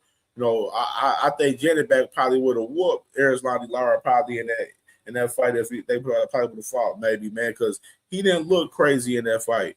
But you see them right there, obviously, the guys at 160. Of course, Jesus Ramos, he's the interim champion. You know what I mean? With the WBC, you see Yuli Hernandez at 4 right there. Troy Isley right there at 8, at 8 and 9 with the WBC and the WBO. Vito Milanicki right there. Vito Milanicki, I forgot what's I thought he was gonna be with Lufa, but then he just signed with somebody else just recent time. I don't know if it was Pro Box or not. I don't remember. But definitely interesting. My boy Thrill Hill said Janetback hasn't been stripped. Yeah, he ain't stripped yet, man. Because there was people talking about it like he should have got stripped, man. Which is I don't got no say so 100%. I don't know, like far as that. But you see Shane Mosley right there, 14. Of course, he just signed with Zuffa. Jahad Tucker right there. So you got the middleweight right there, Josh Kelly at 154, and Xander Zayas, WBA and WBO champion, Sebastian Fundora, of course, he's about to fight Keith Thurman coming up March 28th right there with 154. And you see, Boots Ennis is the interim champion for the WBA. And hold on.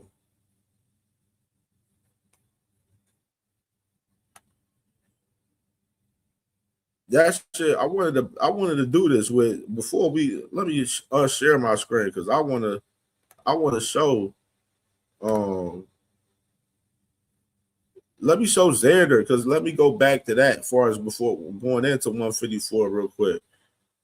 Xander from yesterday and go back to the back and forth with him and Josh Kelly real quick. Engaging conversation with Josh Kelly and his team. Here you go.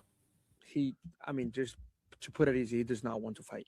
Wow. He just doesn't want to fight. We told him for the right money, we'll go to England. If not, come to Puerto Rico. We have a date for you. We both fought in the same date. It was supposed to be an easy conversation. He does not want to fight.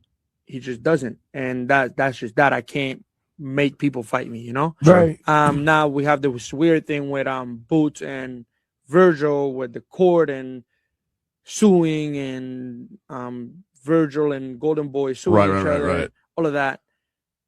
Still waiting on what's going to happen. Supposedly they should make a fight happen. We don't know yet. Haney also called me out. We also engaged conversation with Haney. He is open to fight, but obviously, like everybody, for the right money. And he's open to come to Puerto Rico because again we have a date set in the island. But some of these guys they're not willing to play ball. They're willing to go on social media and say I want to fight. Yeah. They're hiding behind reasons. It's simple to go on social media and say, "Oh, I want to fight everybody." And then when the conversations come by, I'm like, "Oh, I don't really want to do it." That's why I don't do all the social media stuff because I try to make things happen the right way. Peter, what do we think of the state of where things are at right now? Before Xander became champion, like 18 months ago, maybe, when we got a phone call. Would you fight Vergil Ortiz in Saudi for X amount of dollars? 10 seconds, yes. They went and fought Majimov. 6 months later, when we were now the mandatory for Fundora, he literally gave up his title. He had the WBO title. He gave it up to not fight Xander. And he can say what he wants, but we were offered to fight him in San Francisco at Alcatraz for X amount of dollars. Went for the bag to fight Tim Zoo. He said yes. To fight Tim Zoo. We didn't even negotiate the money. It was good money. Yes. You're the champion. We know we got to come fight you. vacated the belt. That's crazy. So it isn't like Xander. They would Xander rather is the only vacate the belt than not fight. And that's what I'm saying. It's easy to go on social media, your manager, your team, and say, I'm making that fight. Xander doesn't want to do this. And I'm willing to play ball.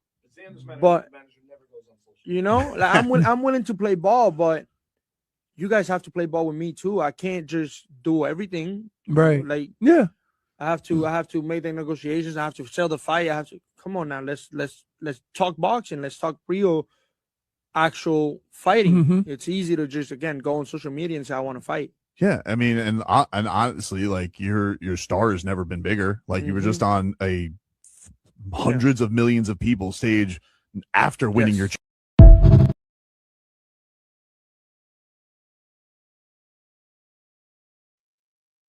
So you got Xander right there, man. He was talking about, the guys that he was, going after the fight in recent time after, Abaz Baru, and even beforehand, before Abaz Baru, came into the picture as well. Talking about, Vergil and Boots. They got, the whole situation with Vergil with the legal situation. And then you got, Josh Kelly. He mentioned Josh Kelly, which is we're gonna get back into those screenshots, which I showed them screenshots for them guys going back and forth last night. Josh Kelly, they're in negotiations and stuff, but then Josh Kelly, he doesn't want to fight. So for some reason, you know what I'm saying? I don't know, but we're gonna get into the screenshots. Hold on, let me get the screenshot. There we go. Boom. Let me put a banner down too. All right. You see Josh Kelly right here. He said, "This is some lines here." He said, "My promoter," and this is him responding to Mr. Xander Zayas. He said, "For one, my promoter is the only one making offers to you. For two, we are willing to come to the U.S. to make the fight." He said, "For three, I've been told categorically, you said you will not come to England. 4, Matchroom, the Zone have a setup top on TV." Matter of fact, hold on. Oh, is that the rest? Yeah. He said, Matchroom and the Zone have a setup on TV Top Rank don't have at the moment. Then he said, "So I'm spelling someone sees an easier fight elsewhere for some money or has overpriced himself on purpose just to look at different options. Now, you could have boxed Bakram. Nobody jumped at that chance except me, and I went out and beat the boogeyman. So no way I will be refusing any fights with the likes of Xander Zayas." So Mr. Xander Zayas, he responds to him. He says, "For one, 2 weeks ago, Top Rank approached Matchroom, and we are still waiting on a formal yes from you. 2, this is the first time I hear you say this, so that's good news. 3, false. Your own promoter was the one that told us that the economics don't work in the UK. 4, we have a date, a venue, TV in Puerto Rico, ready to go and only waiting for your formal yes. Now that you said yes," he tags Top Rank, Matchroom, Eddie Hearn, and Bob Room. "Let's get this unification done." So you got Xander Zayas, basically saying that, we got TV done, venue, everything set in Puerto Rico. If you're willing to come to the U.S., then all right, then you can fight us in Puerto Rico. We got it done. And since you now talking and actually this is the first time you're actually saying something about it, shit, that's good news. Let's get this unification cracking. So, and then Mr. Josh Kelly, this guy, he responds to this guy on Twitter. He says, "Zayas is better than Bakram, you dumb fuck. You arguably had a draw with him, and Xander is a bigger draw than you. So he's the A side. This has to be done MSG Puerto Rico weekend, or you're a chicken." Then Josh Kelly responds and says, "I come to MSG. No one was jumping to fight Bakram. I did though." I don't understand why he keep talking about no one fighting the Bakram, which I mentioned last night with Josh Kelly. It took 2 negotiations for Josh Kelly to fight Bakram. Josh Kelly was supposed to fight Backwand before Erickson Lubin was the mandatory. And Josh Kelly backed out of negotiations and went elsewhere.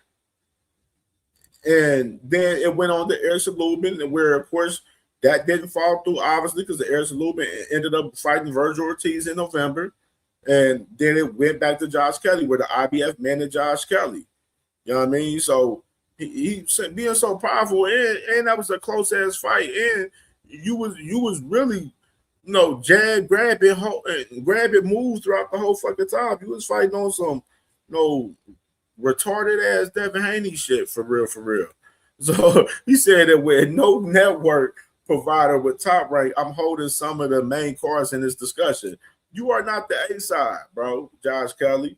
You are not the A side, dog. I don't know why he's putting on this platform. You got one title. Xander has two. I mean, you are not the A side in this situation. You know what I'm saying? If that's the case, send that boy the paperwork and get it cracking. And then you got this right here. Dude said you cat.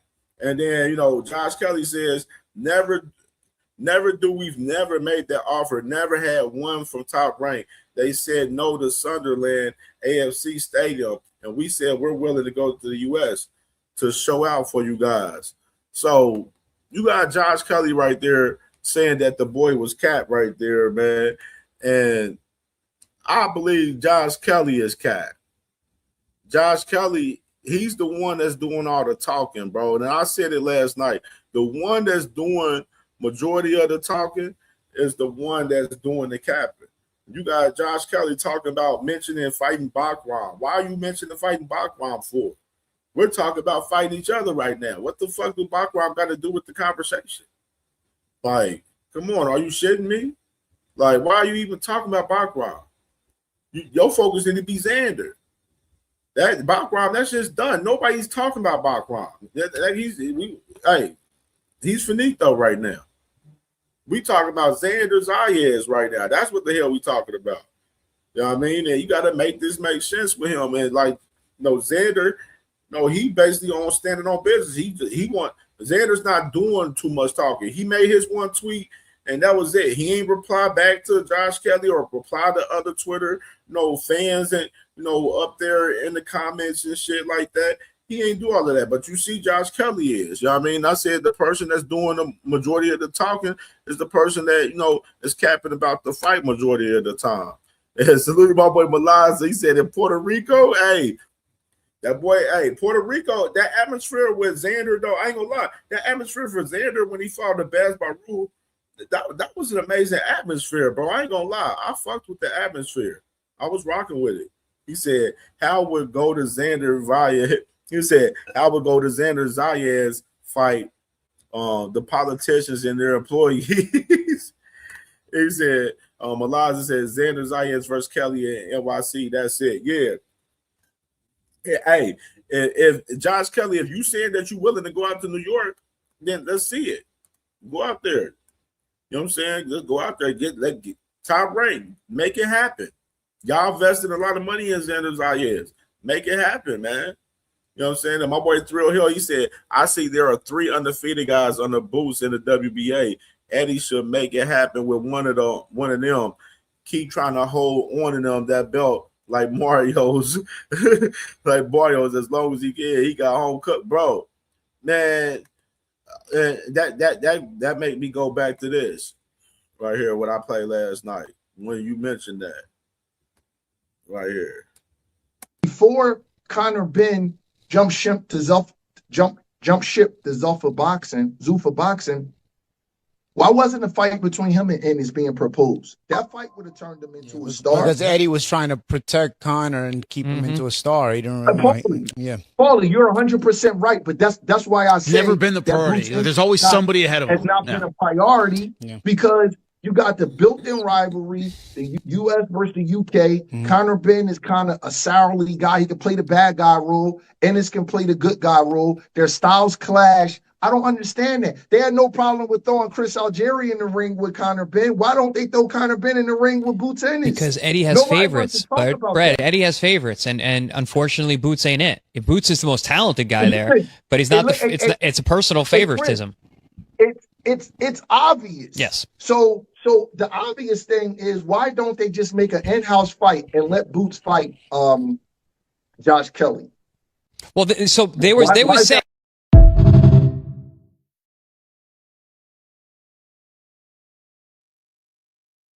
Great question, right? I've been saying the same thing for a while.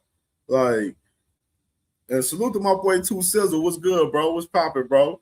I've been saying the same thing for a while. Why won't the man Eddie Hearn put Josh Kelly on Boots Ennis? Why won't he put Conor Ben on on Boots Ennis? All that time, Boots Ennis fighting at 147, and we didn't even get to see him with Conor Ben at all. You know what I'm saying? And Conor Ben being up there at 147, and he going to the 160 to fight Mr. Chris Eubank Jr. And in the rematch, we didn't even care to see the rematch. Nobody cared to see that rematch, dog. And I'll go back to these rankings real quick before we get into this Dana interview. Let me close this up. So back to the rankings right quick. So like I mentioned, Xander Zayas and Josh Kelly, they're negotiating their fight right now. Fundora fighting March 28th, with Thurman. Of course, Majimov, he just fought in recent timing. Isaac Luceru, he just fought in recent timing. Who else? Boots Ennis. Now let's look at this WBA real quick. Just look.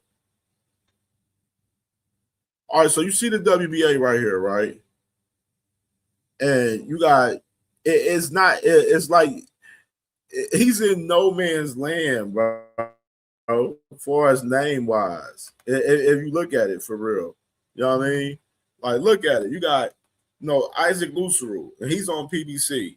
Like, he's not Boots. They're not fighting. Boots not fighting him. You know what I'm saying? We got to be real.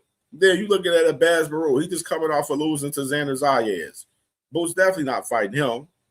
Majimov, yes, he did just fight recently, and that's the name that a couple of people I've seen brought out. Of course, Majimov is number 3 right here in the WBO right here.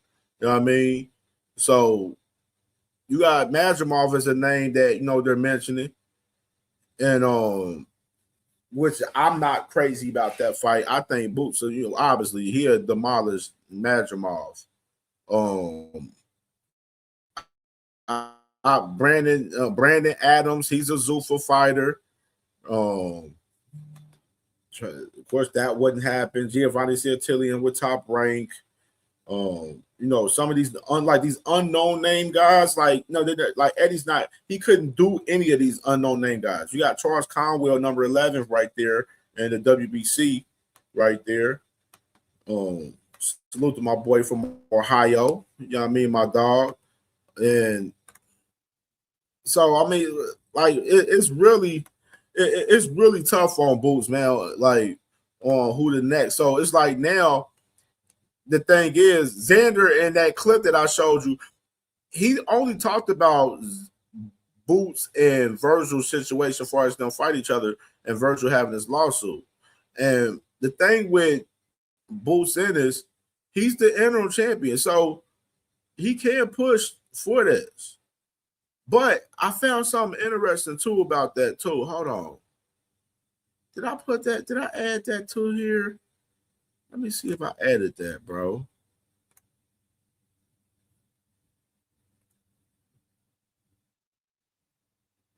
No, I didn't add that. But I see something, man, that was real crazy, bro. With the zone. Hold on, let me see if I can pull that up on Twitter real quick. I think I retweeted it earlier too.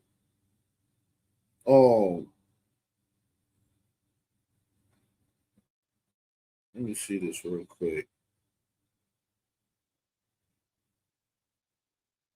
Okay, it's a rumor. All right, so rumor report that the zone in the WBA months ago was informed that they didn't want them to order the mandatory with Xander Zayas and Boots Ennis because they was trying to make the Boots and Vergil fight. So this is the zone. Word from the zone. They apparently went to the WBA for them not to mandate the fight with Boots and Xander because they was trying to get the Vergil fight to happen, which is real crazy, bro. That's how bad, and that shows how bad the zone wants that fight with Oscar and Eddie putting that fight together with Boots Ennis and Vergil Ortiz right there. You know what I mean? So like that's crazy right there. Let me screenshot that right away because I'm gonna put that on the screen. Yeah, that's some crazy shit. So, but like I said right there, you see the 154 Rashidi Ellis right there. One is, he fought in recent time, and you know what I mean? Maybe, if some don't work out with Vergil, maybe come back to the table. He's number 2 right there. You know what I mean? Let's see what else. D Free was good, bro. Was popping, brother. Was good.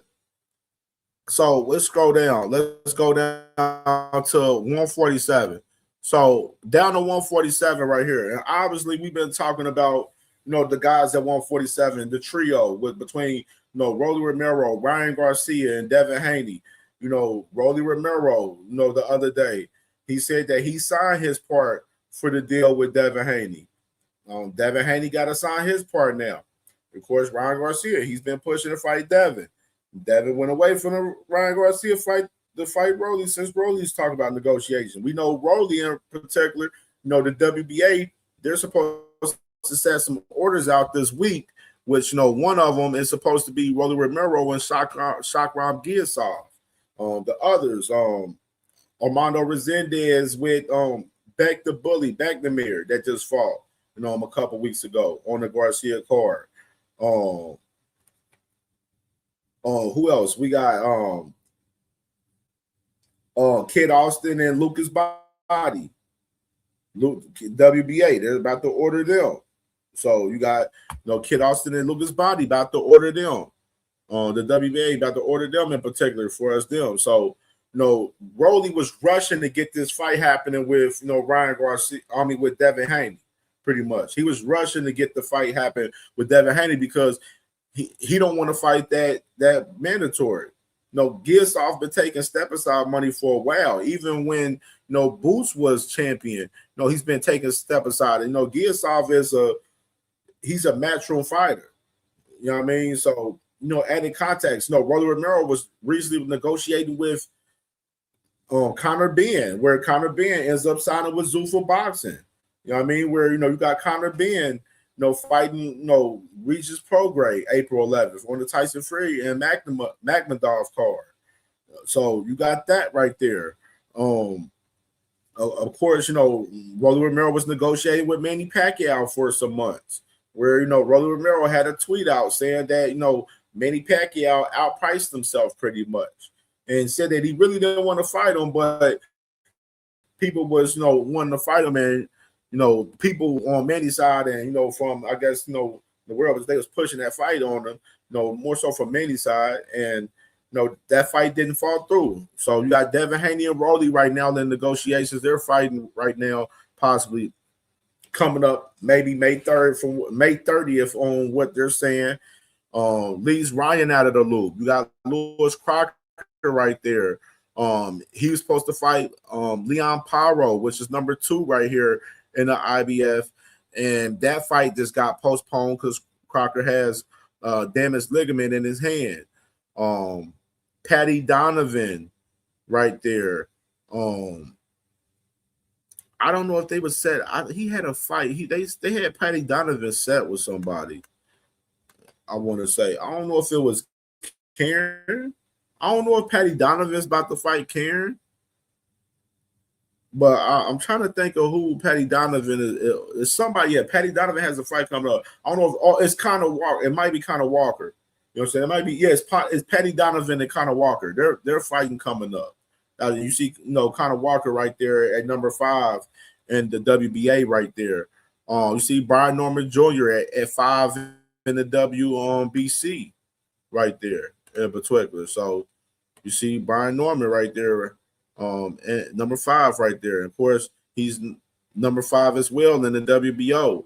You got Rohan Polanco at number 7 in the WBO. You know, Tiger Johnson at 8 in the WBO. You know, of course, you know, they had the whole, you know, Sean Haney and Bill Haney, all them little youngest jumping, you know, Tiger Johnson in recent time.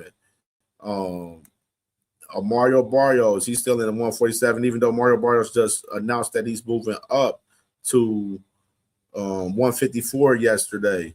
Manny Pacquiao, I see him right there at 7. And Manny Stenionis at 3 right there in the WBA. Conor Benn is still ranked at 147, obviously, right now, but we'll see if that changes with this fight that he has with Regis. And Conor Benn did come out and say that he want to work with Eddie coming back. So don't be.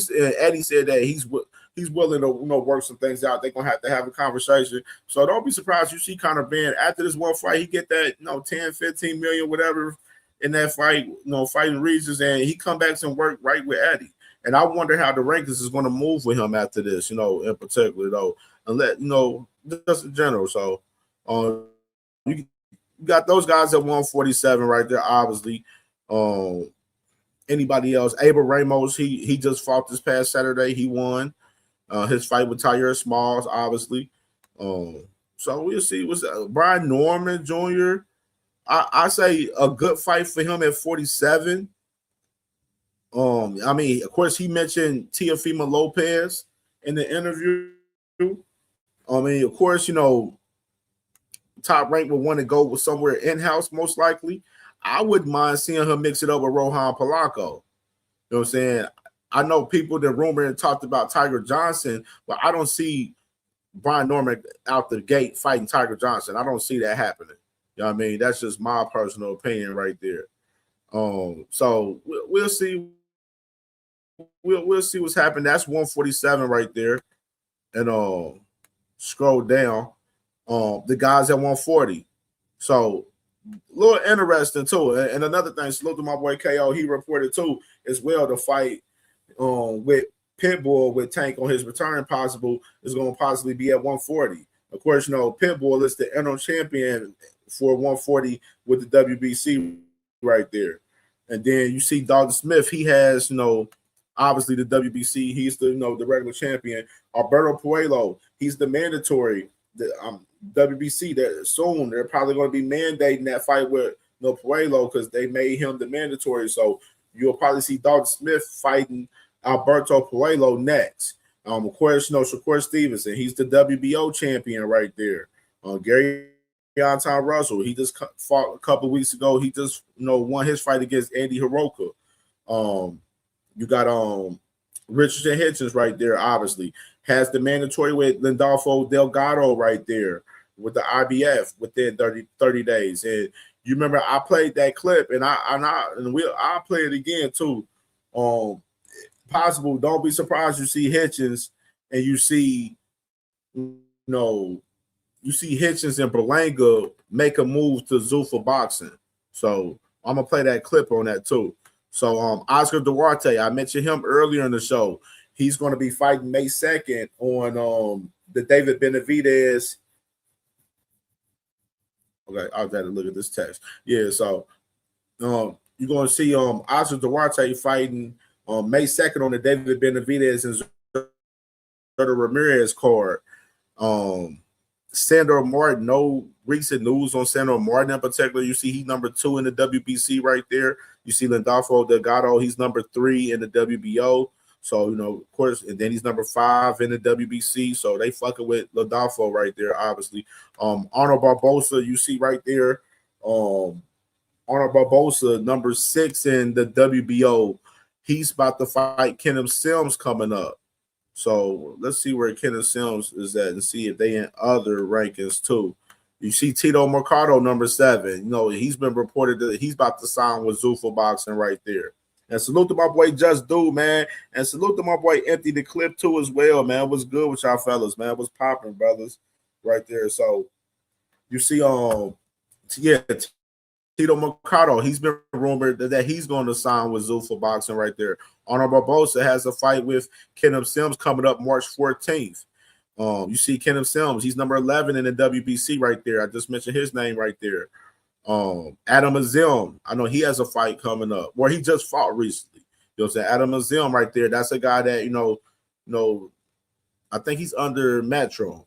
He's under Metro. Yeah, they've been pushing him, a recent time. And you see he's number 7 in the IBF over there. He's number 7 in the IBF, and Adam Azim is number 8 in the WBO right there. So you see they've been pushing him. Gustavo Lemos. That was the fight. I think Adam Azim is supposed to fight Gustavo Lemos. That's the fight that's supposed to happen soon. So you got, Adam Azim and Gustavo Lemos. They're supposed to be fighting soon. And what else? We got who was Gabriel Venezuela right there.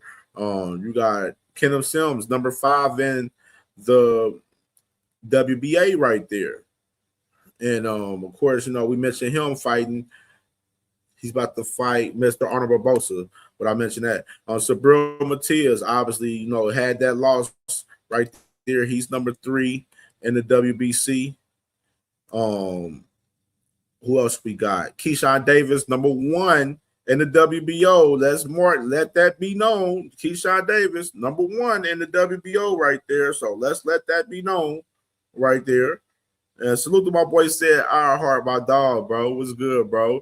So you got, like I mentioned, brotherly love right here, Mr. Shakur Stevenson and Keyshawn Davis won't fight each other, and Keyshawn Davis is number 1 in the WBO. Nasty fucking work, and Shakur, I told people, mark my words, Shakur Stevenson would not be in the ring with Ryan Garcia or Devin Haney. Now, of course, with Devin Haney negotiating, talking with Rolly right now, Ryan is available, but Ryan's not going to go down to 140. His father, I played the clip of that already, where his father said they're not going down. They want to fight at 147, so they feel that Shakur Stevenson wants to fight them. He should go up to 147 to fight them. And, of course, Shakur Stevenson already mentioned that if he's fighting at 147, he wants rehydration clauses on Ryan Garcia and Devin Haney. So in mindset, I feel like that fight is dead. That fight is not going to happen. So that's why I said, Shakur Stevenson's one, those guys to move down, and one of those guys to be on rehydration clauses.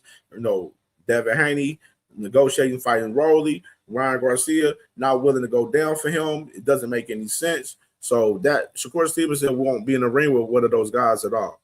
And so it leads me to where let's get this unification with Gary Anton Russell. Now, I know Gary Anton Russell, I didn't like the energy with him talking that he want to fight Dalton Smith and then fight Africa and then fight Shakur Stevenson. I don't like that. No, go after Shakur now. Fuck all that. Go after him now. Let's get this shit cracking now. Like Dalton Smith, he's about to end up fighting Alberto Puello right now. Africa has mandatory win Adolfo Delgado right now. And that's who he's going to be fighting next, unless he ends up vacating. And like I mentioned, there's a possibility, I'm hearing that it's reports that Africa may be signing with Zoo for boxing. And that was reported from Eddie Hearn starting off. And, it has been creeping behind the scenes with some guys that, me being tapped in behind the scenes a little bit, man. It's been rumors of that. So I would say that. So don't be surprised if you see that with him and Edgar Berlanga with Zoo for boxing. You see Keyshawn Davis, he's ranked number 4 in the IBF right here.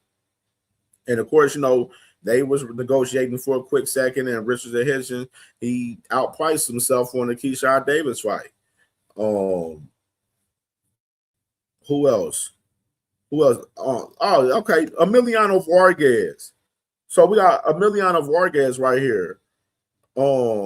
Number 5 in the WBO.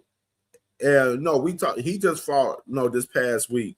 And you remember I was talking about Emiliano Vargas. I said I'm not that crazy about Emiliano Vargas like some other people are. You know what I mean? That's just my personal opinion. I ain't saying he a hype job or none of that, you know what I'm saying, or saying he trash. I just don't see Emiliano being that special in my opinion. You know what I'm saying? Maybe I may be wrong. You know what I'm saying? Maybe he proves me wrong. But I don't see it right now from the fights that I'm seeing from him, and seeing how Top Rank is moving him. I don't see it 100% for real. Like how they moving him. Like, so you got Emiliano number 5 right there, and the WBO right there, which is interesting. That's for Shakur strap. You see Emiliano right here, number 12 in the WBA right here. So I feel like Top Rank's been moving him slowly. Like they're still moving him as a prospect for real. And he's 17-0 with 14 knockouts. Like it's time to step him up in competition. Like, you know what I'm saying? Like, and I'm just like that guy, Quintana was tough. You know what I'm saying? I know my boy Malaza was talking about him on one of the on that short that I posted about Emiliano. Quintana's definitely tough for sure, man. But I felt like Emiliano should have got him out of there. That's just my opinion. You know what I mean? And even with, like I said, mentioning with 140 real quick. Of course, the rumor, Tank fighting Pitbull Cruz, for the interim title, you know what I'm saying, possibly, you know what I'm saying, too, reported from my brother KO last night, too. So, like, we'll see what happens with that. Of course, Lamont Roach fighting for the 135 title, the vacant title, that, Miss Shakur Stevenson used to hold, obviously, which has been big conversations in the sport. My problem with this, I gotta be real. Javier Herrera, interim champion, he should be fighting for this title before one of these guys, before William Zepeda and Lamont Roach. That's just my personal opinion. He should be fighting for one of those titles beforehand. Like, he's the interim champion. He should have that right. But like I mentioned earlier, William Zepeda and Lamont Roach, they go to Boy and Pro Box TV. They locked the fight in behind the scenes and approached the WBC with the fight. And, the WBC approved of the fight. So it wasn't the WBC ordering the fight 100%. It was, they ended up ordering after, Lamont Roach and William Zepeda, they approached them with the fight. So I feel like that's nasty work too, especially with Javier Herrera, being interim champion. He just fought in the title eliminator in December. I mean, of course, Abdullah Mason, he's the WBO champion. I'm hearing that WBO, they're going to mandate him and Joe Cordina coming up soon. Yeah, he's already done. Yeah, we done. Yeah, for sure. You already know. Yeah, salute to my boy Anthony Clip. You already know. So you got WBO right there with Abdullah Mason and Joe Cordina right there. They're going to mandate that fight. So we're going to see Abdullah Mason most likely fight Joe Cordina next. Of course, you got the WBA. I talked about it earlier with them. About the mandate Kid Austin and Lucas Body coming up soon this week. For them to fight next. Of course, Tank, he's champion in recess. You got Raymond Muratalla. He's the champion for the IBF. And let me scroll down. You got, Albert Bell, my brother from Toledo, Ohio. My brother, you already know, Ohio runs boxing shit. You feel me? Albert Bell, he got put in a situation for the title eliminator for the IBF. And of course, Lucas Body first, they was ordering him and Lucas Body, but Lucas Body declined, and now he's probably about he's about to get ordered with Kid Austin, obviously, and then they ordered him and Andy Cruz, which when I first when I was looking at the rankings, like who would Albert fight if it wasn't Lucas Body. And then I seen Andy Cruz right there. I didn't think Matchroom was going to let Andy Cruz fight Albert Bell, but they accepted, the position to fight in that situation. So we got, Albert Bell, Andy Cruz. They're going to be fighting coming up soon. No fight date announced yet on that, but that's going to be coming up from them two guys fighting for that, the opportunity to fight for that IBF strap. And don't be surprised if Raymond Muratalla, of course. Don't be surprised if Raymond Muratalla moves up to 140. Don't be surprised at that. And that fight for that IBF, title eliminator ends up being a vacant title fight. So don't be surprised at that. And that's probably a reason why Andy Cruz and Matchroom maybe took that position in doing that. You know what I mean? So of course, looking at my boy Kurt Hurd, my boy said, has Joe Cordina even fought at 135? Yeah, he's been fighting at 135 since he's been with Matchroom, because he wasn't with Matchroom before. You remember when Joe Cordina was about to fight Joe Cordina was about to fight Shakur in 2024, when Shakur signed on the Matchroom, that was going to be Shakur's first fight. And Joe Cordina was coming off fighting the guy Kakasi that I'm going to talk about with Kakasi. He's about to fight Jassa Dickens. That's the champion at 130. Around that time, Joe Cordina was at 130. He got knocked out by Kakasi and then ended up moving up to 130, where his first fight was at 130. He moved up from 130 to 135, and his first fight at 135 was about to be with Shakur. Matchroom, they paid for Joe Cordina to get in the rankings, so it looked good. And from that perspective, on the fight with Shakur, they put him in the WBC rankings. You know what I'm saying? And you see him right now. You see him at 135. Look at him now. He mandatory now for the WBO. You know what I'm saying? Now at 135. So yeah, so he's been putting in work up there 135 in recent time. And I expect that be the next fight. That's what they're saying right now as far as the WBO ordering Abdullah Mason and Joe Cordina. Sam Noakes. I definitely can't wait to see Sam Noakes back. I like Sam Noakes. I like what I've seen from Sam Noakes. For sure. I want to definitely mention his name. We mentioned already Williams Cepeda, Lamar Roach for the WBC. Jose Valenzuela, of course, he's a Zuffa fighter. You got Gary Russell. Gary Russell was calling out Lamar Roach. They was going back and forth on Twitter yesterday. Hopefully PBC, they got a couple of events coming up. So hopefully they get him back in action. Definitely keep him active.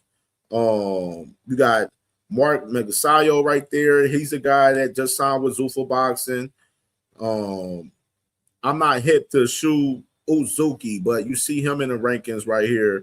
He's ranked, so you see him, they're moving him in in these three sanctioned bodies right now between the WBA and the WBC and the WBO. Who else we got? Who else? Ricardo Nunez, right there. Jordan White, he been moving up there with Pro Box TV. You see him at 12 with the WBC. So you got those guys right there. And just going down to 130 real quick. Emmanuel Navarrete, of course, he just fought. He just beat Sugar Nunez for his title. And of course, he's the WBO and the IBF champion. Possibly him and Charlie Suarez next, maybe the rematch of that fight, which I think is well due for sure from what happened in that first fight. You got Ashaki Foster right here. I would love if Ashaki fought Emmanuel Navarrete next, but you got Ray Ford. They've been going back and forth. We talked about that last night. They're currently, from what Ashaki said, that they're currently negotiating. So we may get Ashaki Foster versus Ray Ford next. I would rather it be Emmanuel Navarrete, but that looks like that's the move right now for us, them guys. Jassa Dickens, of course, I mentioned him with him fighting Anthony Kakasi, that was supposed to fight Raymond Ford last year, but he had to back out because he got injured in camp. So Anthony Kakasi, he's getting the title shot next against Jassa Dickens, which is a Matchroom fighter right there for 130. Gary Russell Jr. right there at 7 for the WBC at 130. What's that last fight that Gary Russell, he fought at 130? He fought at I think that fight was at 130 for Gary Russell that he fought. If y'all remember, was it 130 or 135? I want to say it was at 130. Because Gary was definitely small, but still fast with them hands though, for sure. I was definitely impressed with that performance from Gary. Who else we got at 130? That's significant name wise. A lot of parity in 130 as far as name wise too. You know what I'm saying? If you look at the names and stuff of this list right here, I mean, definitely a lot of parity with these guys. And you see Josh Padley right there, 15 right there. And you see that boy Josh. Oh, where Josh Padley? I think he in some of these other rankings too. Oh, Josh Padley in some of these other rankings. Oh, yeah, they got Josh Padley. Yeah, he number 6 right there. Josh Padley number 6 in the WBA right there. So, you know what I'm saying? That, you know, the guy that Josh Padley fought in his last fight, the guy that he fought, he lost his last fight before he fought Padley. You know what I mean? Just to add context to Padley, when some of these Shakur fans be talking about, you know, Padley winning and shit, you know what I'm saying? Like, we go ahead and kill that off the gate right there with that narrative. Angelo Leo, IBF champion, obviously, right there for the IBF. He's fighting coming up. He's supposed to be fighting Rod Salim coming up. So you're going to see them fighting coming up. Angelo Leo, Rod Salim, on a Manny Pacquiao's card, I believe. Because I think Leo was with Manny Pacquiao. Brandon Figueroa, of course, you know, Bruce Carrington, both of them guys, they faced off at an event a couple weeks ago. I forgot what event it was. It might have been the Garcia and yeah, it was. Yeah, they faced off at the Garcia and Ryan and Barrios card. You know what I'm saying? They was at that event. So they faced off. So top rank PBC, don't be surprised if you see a unification between these guys with Shushu and Brandon Figueroa. I'll say that right now. Or Bruce, Shushu, Carrington, and Rafael Espinosa. I would love to see that. You know what I'm saying? That unification. That's something that I just spoke on the channel too. That, you know, it makes sense for Top Rank with, you know, Bruce being WBC champion and Rafael Espinosa, for them to make a big fight and have those guys unified. Like, they under the same staple. Nick Ball coming off the loss to Brandon Figueroa. He's at number 4 in the WBA and number 3 in the WBC right there, you see. Luis Neri right there at number 5, a notable name. Alan Picasso right there, of course.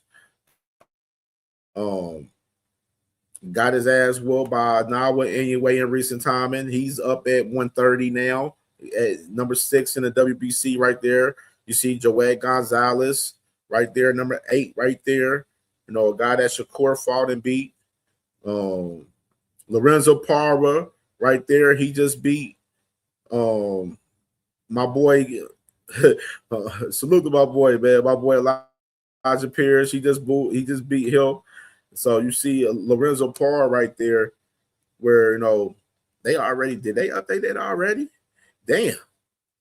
They moved Elijah Pierce out the IBF right after Rikers. That bitch, I think. Hold on. Because that was a WBO fight. Yeah, so that was with the WBO. Hold on, let me see real quick. Scroll there. Yeah. Yeah, bro. They moved Elijah off the rankings in the WBO in the top 15. Damn. Lorenzo Parra, number 2 now in the WBO. So Lorenzo Parra coming off his knockout win with Elijah Pierce. He moves up to number 2 and takes his spot. And they move Elijah Pierce completely out of the top 15 at 126 right there.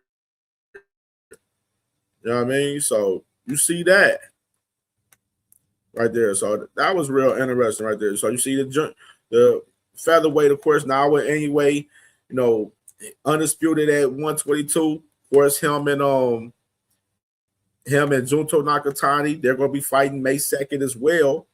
You know what I'm saying? Salute to my boy Teach, man. What's good, brother? It's my boy Sid, man. That's my nigga, man. So you got now anyway fighting coming up with Junto Nakatani May 2nd, that same day as David Benavidez and Zerto Ramirez right there. So you got that. That's a big fight coming up with, you know, for as the 122 guys.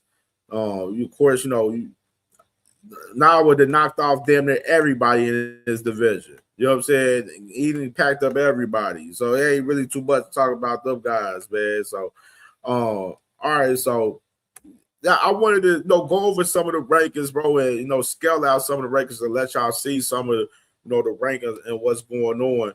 And let me go to that.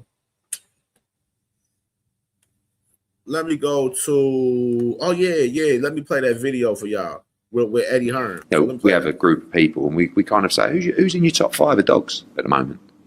Because there are that many, and like some of them are just absolute. Like, I know, like Eubank calls me a scumbag. Like honestly, I am a fucking angel compared to these people. Anyway, Keith has always been number 1 on my dog list, really. But he plays with, he's good. He's a good manager. The thing is with managers, you come in, you take a percentage, you do fuck all. All you do is you get on the phone and you have a few meetings. You never put a dime into the fighter. You never build the fighter coming through. You never take any financial risk on the show.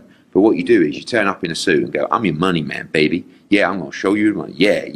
And like, obviously, people think that managers are important. So, but yeah, Keith, it's not necessarily just me. It's DAZN. I think that I don't think it would be possible to work with Keith Connolly again, if I'm honest. And listen, before this happened with Connor, we'd agreed a deal with Richardson Hitchens, and not agreed, but we were making offers to Edgar Berlanga to get him back, warm-up fight, big fight against Pacheco, blah, blah, blah. But now, I think, a lot of managers, not saying Keith Connolly, will do a deal like they've done, and it'll include getting backed on all their other guys. So you will probably see Richardson and Edgar Berlanga go to Zuffa. But that's what I don't like, because actually, if I'm Edgar Berlanga and Richardson Hitchens, I'm going, well, actually, I want to speak to Eddie and see what the path is there and what's the money. But you can't, because as part of the deal over there, you've already been promised something else. Snaky shit.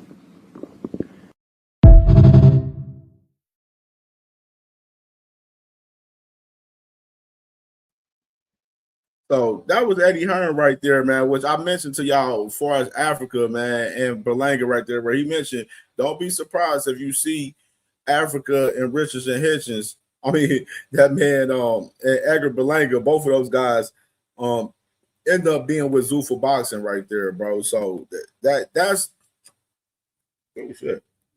something that's real. No, I wanted to, to bring to y'all attention, and salute to my sister Quick. Make sure y'all subscribe to my sister Quick as well, man.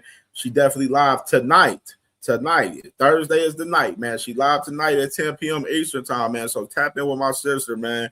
She be talking about a little bit of everything, man. And y'all get out of line, she gonna get y'all ass straightened out for real. For sure, you dig. So, all right, man. Let me do this. Let me share my screen real quick. So let's get into this interview real quick with Dana White. Let me pull it up real quick while I'm at it. I have a tab. So let me pull this shit up while I'm at it real quick with Dana White. And then after that, we can open the panel up real quick then. Dana White. IFL.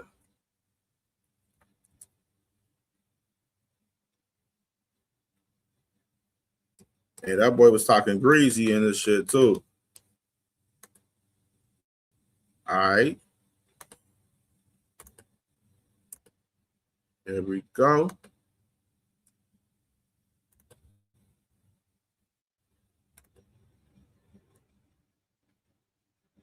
Disregard the ad, y'all. We are gardeners. We are farmers. Bum, bum, bum, bum, bum, bum, bum.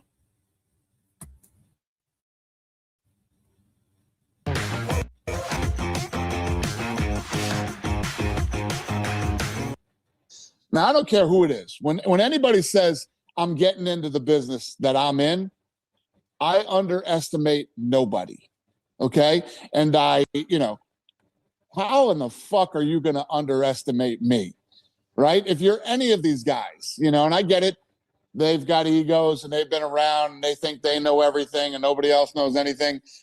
But underestimating me and my team coming into this is one of the dumbest things you can ever do. But I don't think that anybody that's run boxing for the last however many years,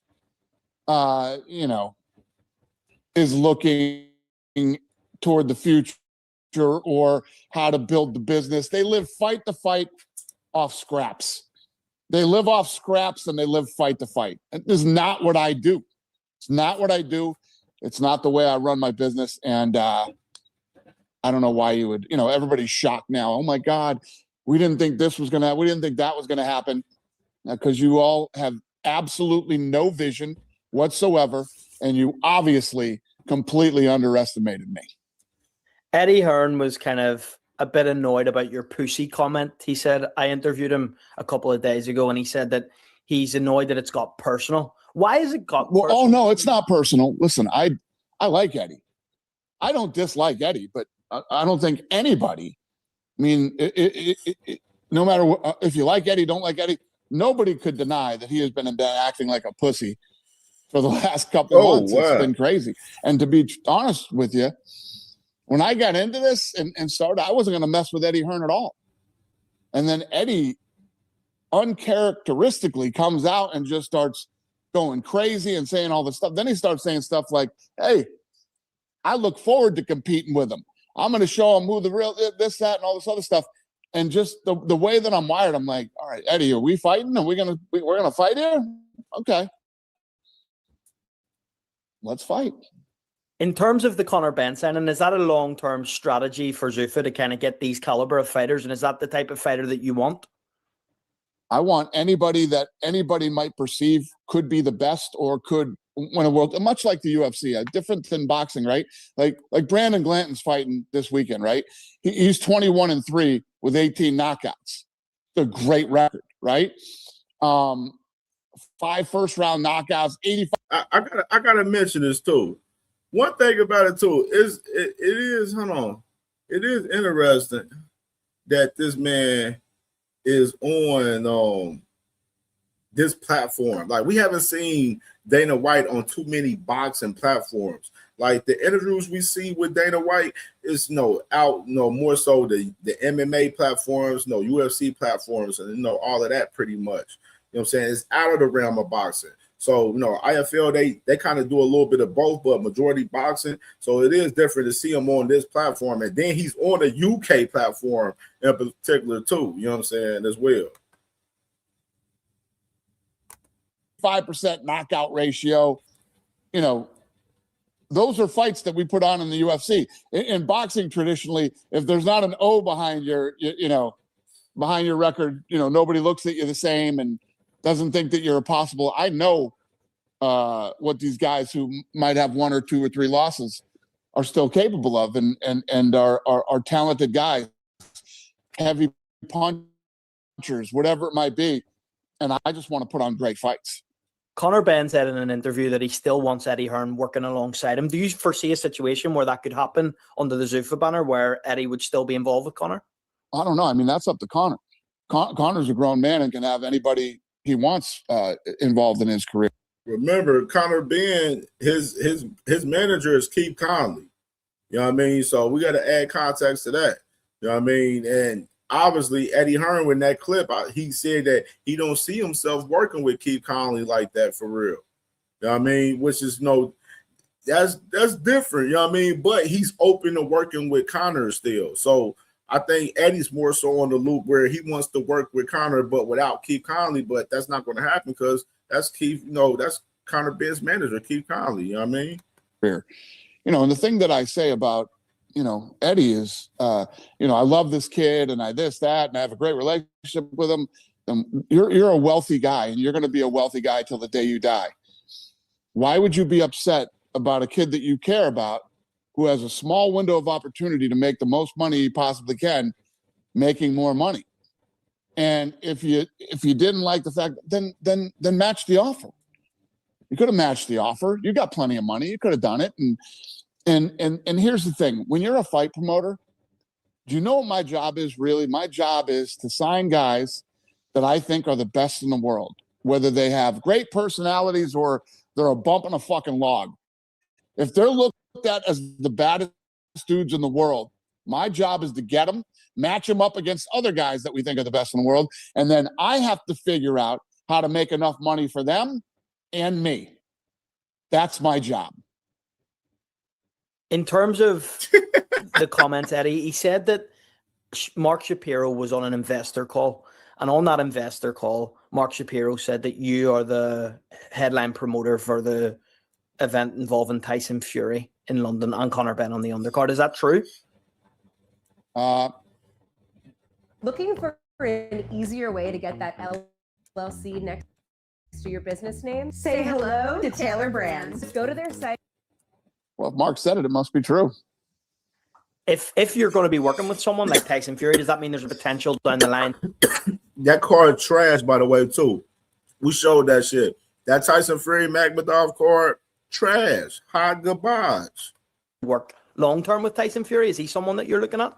Like, hold on, like, and my boy, man, I played a clip a couple days ago too with my boy Ezra from Brunch Boxing. Salute to my boy Ezra, man, where he literally he literally said that they literally spent money on Conor Benn to fight Regis program for nothing. Because and especially you look at the card, it was absolutely for nothing. Like that April 11th card is trash. Like I don't see what they're doing. What was the reason behind him? Besides what they're trying to move their market into the UK. Obviously with them too, they're trying to get the Zuffa belt approved by the BBC as well with the UK. So you know what I mean? Like they're making moves with the UK with Zuffa as well, which is y'all got to read the room with that as well. Listen, I'm looking to work with everybody. Average as fuck. If you're not under contract, average as fuck, with somebody, bro. Like that card, like for Netflix, like that. I said it yesterday. That card, April 11th, is not going to translate to the casual fans. You know what I mean? Now the people in the UK, yes, of course they're going to watch it. You know what I'm saying? They're going to be there. They're going to watch it, etc. But that's not going to translate to where, you know, the U.S. fans, you know, the casuals out here that, you know, like to watch, you know, Shakur and watch Devin and watch, you know, all these other guys. It's not going to translate to those guys. You know what I'm saying? On April 11th. You know what I mean? Us hardcore fans, yes, we're going to watch it because we watch boxing. Of course, every weekend when cards come on, we watch every cards that come on. You know what I mean? Like you got Pro Box TV this Saturday, and then you got Zuffa Boxing Sunday. We're going to be watching both cards on this weekend. You know what I mean? So April 11th, high goodbyes, trash. And I think that you have the potential to be a great fighter, or you know, there's a big matchup out there to be made. Yeah, I'm interested. There's been reports in the UK that you're on the verge of signing a UK broadcast deal with Sky Sports. Is there any truth to that? I think there's a lot of rumors out there right now about a lot of things, obviously. But listen, I know I'm probably not. Yeah, what that report is out there that, and that's another thing too. They're marketing in the UK heavy, so they're working where they're trying to have a deal with, you know, Sky Sports as well for the UK as well with Zuffa Boxing.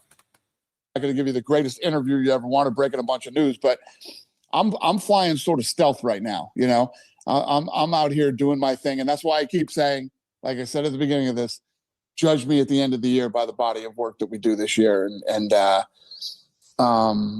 we have lots of. I mean, if you think about it, we're going into our fourth fight, you know, and I think I have like 18 television deals around the world already, and we're going to continue to add on to those. Every time I do a press conference, I'll have one or two more for you guys. Dana, I interviewed Oscar De La Hoya a couple of weeks ago at the Ryan Garcia fight. Were you dumber after the interview was over? I asked him, are you good for boxing? Is Zuffa good for boxing? And he said that you're terrible for boxing. What would you say to those comments that you're bad for boxing? Well, De La Hoya thinks I'm bad for boxing. Yeah, Teach. Originally, that was supposed to be on Queensberry card. Originally, it was supposed to be Queensberry card, but Turkey took it away from him, man. Of course, you know, him and Zuffa, man. Like I told you, when Turkey said that he was coming to try to take over the game, he meant that shit with Zuffa. Like, you know what I mean? Him and Sella. You know, Sella and TKO. He meant that shit. He wasn't playing around that shit. I know he took it back, but he really meant that shit. He's suing his fighters so they won't leave him. He's stopping them from making money in the short window of opportunity that they have to make money. And how am I bad for boxing when there's more money being thrown around now in the sport? And not just for the U6 and the Tyson Furies, but from the money that you're getting is from Saudi, though, Dana, that you're not acknowledging. You know what I'm saying? They're throwing the money around for you, brother. But he is on point for as Oscar, as far as, you know, his situation with Vergil. And we're going to talk about that shit after this. the top all the way to the bottom, there's more money being spread out. So how am I bad for boxing? And you know what?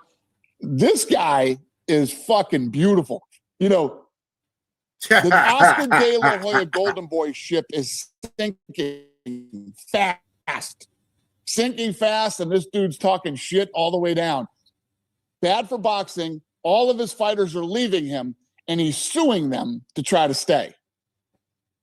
Dana, you obviously are going to do some UK shows. I know you can't really talk about that one that we've spoke about there with Fury Makhmedov, but are there plans to do more shows in the UK this year? Damn. You know, Jungle Gyms has everything you need for St. Patty's Day. Man. That's a snap there. Damn, another one. I began paying employees in 1988. I would handwrite. I'm going to do shows everywhere. I'm going to do shows in the United States and not just Las Vegas. We'll travel it around. I'm going to do shows in the UK and not just London. We'll move around. I'm going to do shows in Australia. I'm going to do shows in Mexico.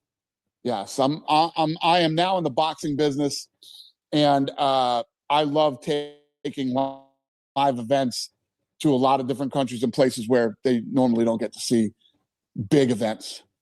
I interviewed Callum Walsh, and he said the difference with Zuffa is the UFC Performance Institute, where you've got guys that are all coming in with the same level. Everyone's treated in the same playing field.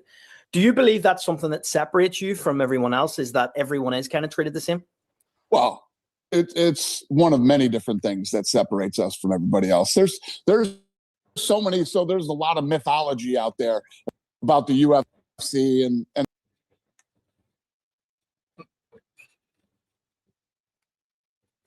So, all right, man. So that was Dana White right there, bro. Like, you know, shitting on them guys. That boy on some real live cocky shit, man, on that shit. And him speaking, you know, about the Vergil shit, bro. Vergil. Gotta pull it up. This is Vergil's tweet last night, right here, where he says, you know, although the judge didn't see it our way, and the fight is blocked for now, my team and I will be moving on to arbitration and to the court appeal. My time with Golden Boy is done. I am confident that my right to move on to other opportunities will be upheld. As always, I'm in the gym, staying ready. Any 154 champion should do the same. It's only a matter of time. So you got Vergil Ortiz, you know, right there with this tweet right here where, no, he letting it be known that his time is done with Golden Boy right there.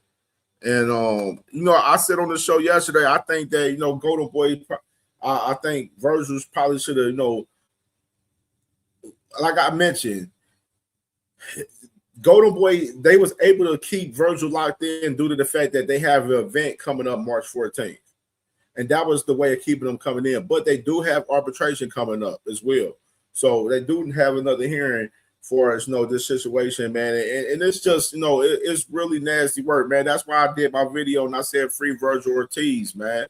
Because, you know, Vergil Ortiz, you know, he is, to me, he seems like he's trying to push and make the fight happen. Like I said, the money and everything is already, you know, done, and the deal is done with the zone for us both guys with Boost Ennis and Vergil Ortiz.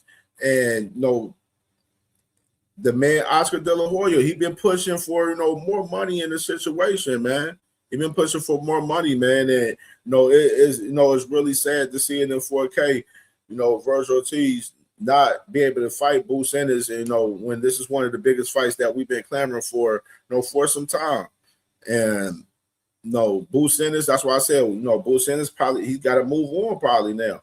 You got to see if you can get Josh Kelly or you can get Xander Zayas. You can get one of them up. You know what I mean? So, it's fucked up, man. And I think, and I was saying Vergil yesterday, he should try to make amends with Golden Boy and try to see if he can work something out. But Vergil's standing on this shit right now, man.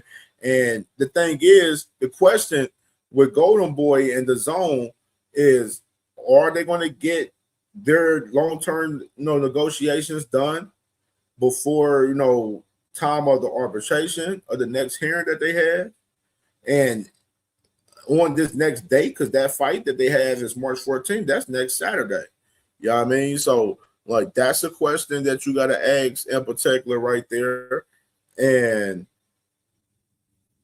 then you got to ask the fact that, with, Vergil Ortiz, is he going to be able to get out of this, on the next arbitration? You know what I mean? Because, the judge didn't rule in his favor, the other day. So, Vergil looked like he may be sitting out, man, this whole year, damn near is looking like, bro, with all of this legal shit going on. And it's fucked up that Oscar De La Hoya doing this shit all because he want to maximize the bag for Vergil Ortiz because he don't have faith in Vergil Ortiz and beating Boots Ennis in reality. Just like Rick Mirjan at first, he was talking all of this 6-7 figure shit, you know what I mean, for Vergil Ortiz and stuff at first too. And they don't even get along. Rick Mirjan and Oscar De La Hoya.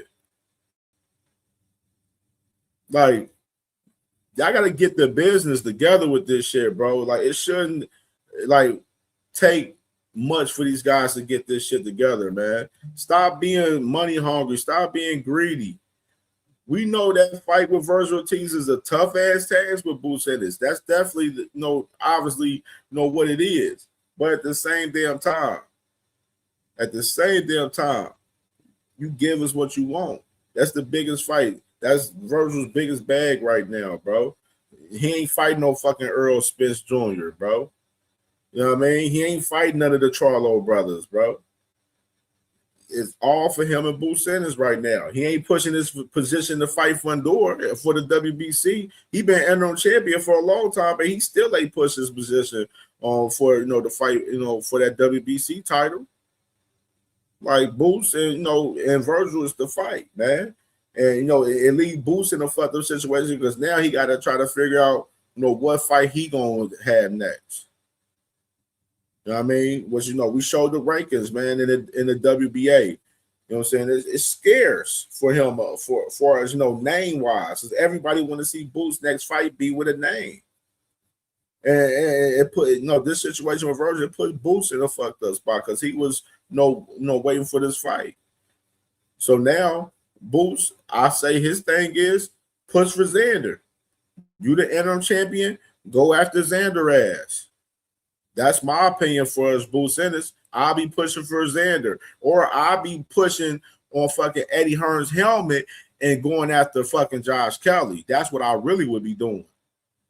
Force that man Eddie Hearn to give Josh Kelly motherfucking his little punk ass up. Like that's what should be happening in reality. It was I played the clip with Bradman Edwards earlier. That should be happening right there. Stop, hey Eddie Hearn, stop protecting them guys at 154 you got over there, man, for Boots. You got Conor Benn over there, you know what I'm saying? If he end up coming back, whatever, or motherfucker, you was protecting him for the longest at 147 from Boots.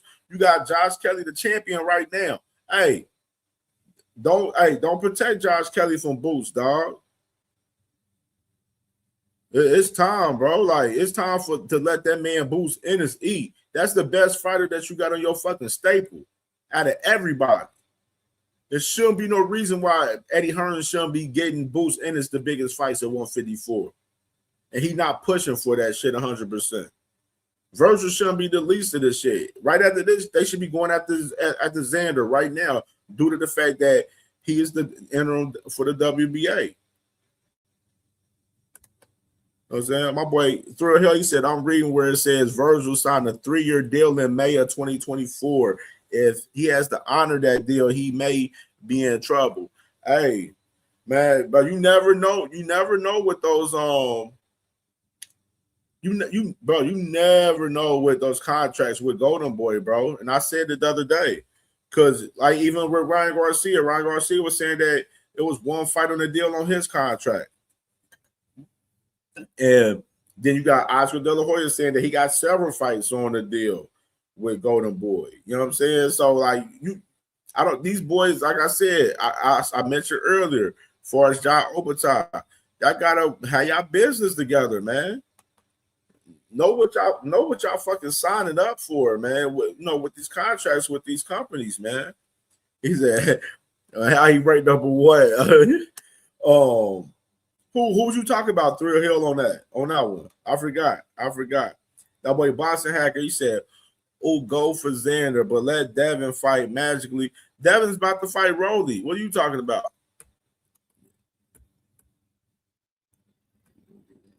When you was here last night, Hacker, I don't know what the fuck what the hell? You act like you wasn't here last night. Where that shit at? Where Rolly at?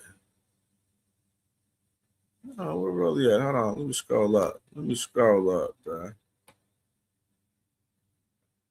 Is this Rolly right here? Oh, yeah. And then you go.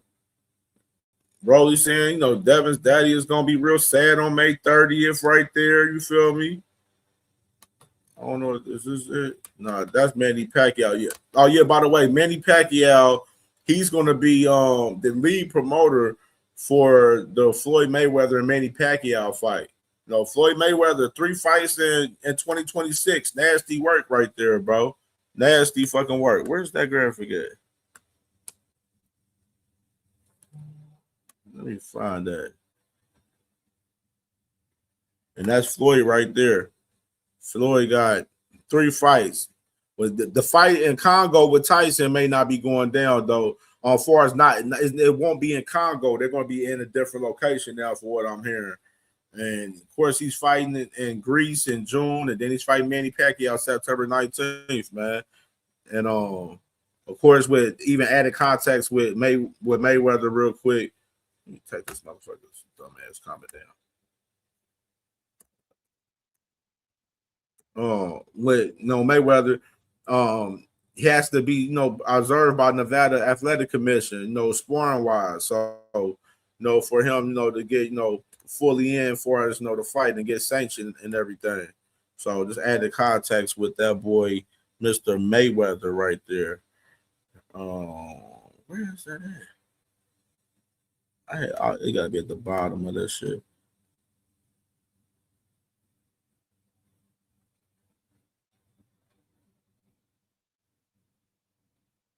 No, where the hell I put it at?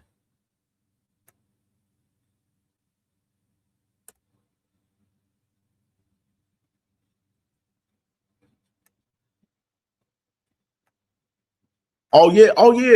I forgot to show this too. Oh yeah. So interview too with Jerome Booth's older brother too, Fire Ennis. He said he believes Golden Boy Vergil lawsuit was a strategic move for Vergil to get out of the Boots fight and make it look like Vergil is not ducking. Where that's another thing too. That's another damn thing too, far as that too. Oh, that was Ja. Where did I have that tweet at? I thought I kept that tweet on here.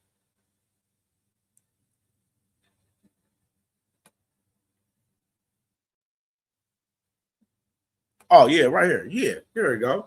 Oh yeah, yeah. You said Rolly says he signed his part of the contract. Just speaking back for Hacker for his reference while he's speaking about Xander, because there's no reason to talk about Xander anymore. It's Rolly and Devin currently right now. Rolly signed his part of the contract. We're waiting on Devin Haney to sign his part of the contract. And he said, the Haneys have always been soft and full of lies, and I'm going to end y'all for good. Damn, Rolly talking crazy to this man, Devin, too. Everybody just be talking crazy to this nigga. Shit crazy, bro. The